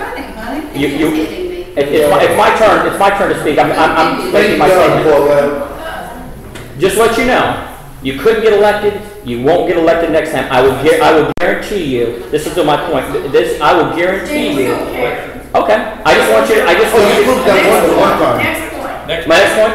Oh, I'm gonna finish on this point because I'm still on it. I just want you to know that we are going to make sure that you're gone. You will never be a hindrance to this community. Move on to the next. Okay. Move on. I'm sorry. Go ahead. I'm done. Go ahead. Yes, sir. Yes, sir. Okay, so my question is, I asked you in May, and I asked you in June, when we were gonna get bids in for the irrigation system, and you said you were working on it, so it's been another 2 months. Yeah, no, yeah, to maintain the irrigation, and we paid $50,000 to get fixed. It's been another 2 months, you said you were waiting on bids. Have you gotten any more bids? No, we're Why not waiting on bids, waiting on someone to be able to give us a proposal. There's not that many people that just do the irrigation. In fact, I talked to somebody today, and Vanessa's been looking. She's been looking. Okay, well, I asked you originally in May, this is what, 4 months now? How long does it take? Well, we've had several board meetings that have not been able to be completed because What does that have to do with getting a bid? So, Because you just said you don't have a bid or proposal. So no, what we is don't. not a board meeting? We have to not get being them out completed? here first, Eric. We have to get them out here first. Okay, well, you just said that because you guys couldn't I'm get not a gonna board argue with meeting you. I've done. answered the question. That's No, all you I'm saying. haven't. Yeah, it is. Yeah, I have Eric, answered I'm your working on that, and I should have it for next meeting, I promise you. Okay, because since she doesn't want to answer, it's been 4 months, and I don't see what not being able to have a board meeting has to do with having a proposal. I think a lot of the problem was that the board wanted a company that only did irrigation. To personally only work with companies that do both, landscaping and irrigation. The board wanted to separate. They didn't want to have a company that does both. I've never worked with many companies that I did work with. I didn't recommend it, and I couldn't recommend good ones. So honestly, I've been looking for some. I asked different board members and also managers to give me information, which I have gotten some, and I've sent them over to Linda so that she can speak to them, since she is on the committee. So by next meeting, I there'll will have be 3 proposals that they can bid on. Yes. Okay. For the landscaping, if we're getting bids for people to come trim trees, why are other people just out trimming when they want to? If we're paying somebody to do something, why is somebody else out there doing it? It's not gonna happen. It's not. It was helping. Is it licensed and insured helping? I mean, if something happens and like someone You don't have to be licensed. for liability, I think it was more like a volunteer job, which we've already discussed. I discussed it with Linda. She's not going to. Right. This is why we voted to pay the landscape company to do it. Well, that's. well, in the meantime, I mean, That's the big trees. There shouldn't be anything. I mean, we're not putting the pool up because of liability, but we have someone out just trimming public trees. That doesn't seem like a liability. It's overdone, it's not gonna happen. All that I can say is that it's not going to be done. Okay.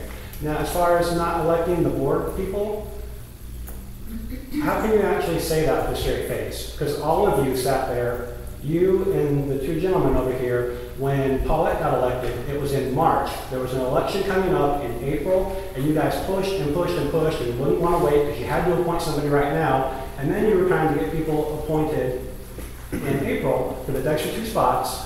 And here it is, every time that it comes up, oh, well, you didn't let Vanessa know. You didn't fill out an application. And I heard you today saying that when you took the vote on it, that you didn't think now was an appropriate time.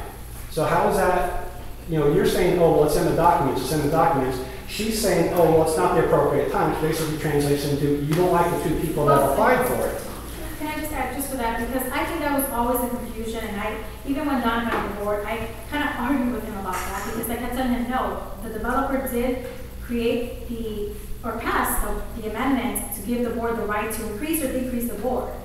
And that was always something that became, I mean, I'm not an attorney, I can only give an advice. And when I kept reading the documents, I'm like, when it was adopted, the developer adopted this document that gave the right to the board, but it was always come back, no, it was illegal, and it was always at meetings, it was illegal, and I think it was just miscommunication. Okay, but we have people that were appointed to the board that stomped their foot and threw a fit because there wasn't there's supposed to be 7 and not 5. And now because they don't like the 2 people that have applied, now they're not gonna do it, they're gonna stay at 5. That doesn't seem like hypocritical, or is it just me? I mean, I realize because you're being employed by them, you can't really answer, but you know, that's fine. Well, man, look at it. Whenever you have 2 out of 5 votes locked down for whatever you want, then you have a buddy here. I mean, you get everything passed you want. Everything. 2 out of 5. Jeff is the only one that always, I mean, he's honest. He's always been honest, but when you have a husband and a wife on top of that, that's 2 votes out there. Oh, all right, well, whatever. They're hand in hand, put it that way. But you have 2 of the 5 votes of the 3 that you need out of the 5 to pass anything. It's going to happen. Robert, one second, I just want to make sure we go for everyone else that's on the list. We have a long list. Okay, proceed. No, I made my point. I mean, just to sit there and say that, you know, you have to have 7, but, you know, I don't like the 2, so we're gonna stay at 5. I mean, it should be embarrassing. Abraham? I want to know about the attorney letter. Which one out of the 5 of you voted yes for this, and how did we pay for this? Attorney letter is not on the agenda. Rules and regulations. Rules and regulation. No. Did you violate rules and regulation by paying out of our HOA dues for these letters? Abraham, I just contact the attorney, but honestly, it's not on the agenda. I just want to go through this list. I understand that you have questions about that. Please contact the attorney. The letter is. Wait, it is rules and regulations. It's rules and regulations. The attorney letter is not a rule and regulation. The payment for the letter is rules and regulations. Okay, I'm So- you can ask me questions. I cannot give you an answer on that, so you can ask the questions that you want. I'm asking the 5 people, the representatives. My answer is the attorney letter is not on the agenda, and attorney letters are not. Rules and regulations on the agenda? Rules and, it's not a rule and regulation. That's what the payment is, that's what you cited. What he signed you on is conduct at a board meeting. Rules and regulations, thank Which you. board meeting? Which board meeting? Which is a rule and regulation. I'm not gonna argue about that. Because you can't- Which board meeting that I did not? Does that, if you have questions, they don't. Yes, my question is, That's fine. which board But keep in meeting? mind that the board can hear you, documents say in Florida statute that you can speak for 3 minutes, but you do not have to answer. Just so you know. And that is- Okay, so I'm just letting, I'll let you know, you think this is your audience right here? Say hello to the 230 people that are watching you for the last 3 hours on that computer right there. That's fine. So, How many you got? 230? 230. You couldn't get 120 people to send in ballots for a vote, but yet in 1 hour, we got 230 people. You'll get it that for are the next watching you. election. And that's fine. Oh, it is fine. do you have anything else to learn? With this board, it's a waste of my time. Ricardo, do you have anything? Terry, Singer? I just have one question, I guess. Kind of goes to the Valley Crest, and I know it was voted on. It was mentioned that the tree trimming had stopped. When did it stop? Because there was piles of trees down the boulevard on Sunday morning to Sunday afternoon. That was, I was told that was the last, this weekend, honestly, that's when I was told it was stopped. Okay. Anything else, Terry? No. Eric, Val? I have to leave, that's what he let me have this time. But I did forget to ask one thing. Oh, okay. You had said that you were looking into who had actually given us that letter saying that we were required to clean out that area, otherwise we were going to get penalized by Orange County. Have you had any luck on finding out who that person was you talked to and told you had to? No, I can't find. It's the ferry out in I Disney. can't find my documentation on it. Okay, so how many, this is like 3 months and nothing? I can't find it, Eric. That's all that's my answer. Can I have like 3 minutes? Yeah. Just real quick, in the last video, at 19 minutes, you said you called them, and at 20 minutes, you said you called them. If that helps refresh your memory. I'm done. David? Richard? I guess mine is under the topic of the board appointments. And, you know, I'm new in subdivision, and so I'm not going to really take sides on some of the ongoing beefs that obviously have some history to it. But one thing I do, I think, know a little bit about with 18 years in studying and being a professional in community board relations is that what I see here is very disheartening. And again, not taking sides, but at a bare minimum, I think a community should expect that if there's supposed to be 7 people on the board, it should be filled as promptly as possible, regardless of who the candidates may be. I think that there should be regular meetings at regular public venues. I think there should be a board that's willing to listen to community input outside of meetings and during meetings before they vote on items. I still think it's illegal to do what you're doing, unfortunately. And I also think that, you know, in a perfect world that we would have a community that can respect its board, let it go about its business, be courteous and kind and all these sorts of things. But I understand some reasons why that might not happen. And I guess it's just, to me, I just feel like as a community we got a long way to go. And whatever we're doing right now ain't working. And we need some people we need to find a way together to step up and figure out how to solve this, because if we want to actually do things like I think everybody in this room wants to do, we got to get past this baseline idea of how to hold a meeting and how to conduct business between a community and a board. We're not doing that right now.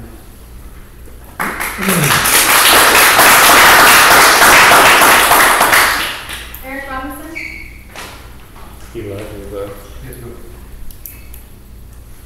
John Robertson? Richard Stevens? Yeah, my question is just, next election, how many people are going to be on there? Are you going to add the extra people for the election? I'm not controversial, I'm just curious. Just asking a question. You are controversial. No, I'm not controversial. She looks at him, he looks at her.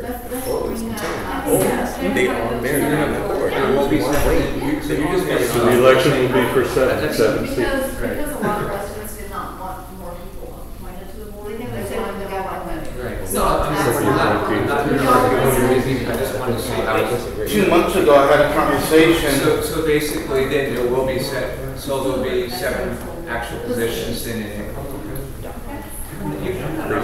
So why wait? Christine Bosch? Why wait?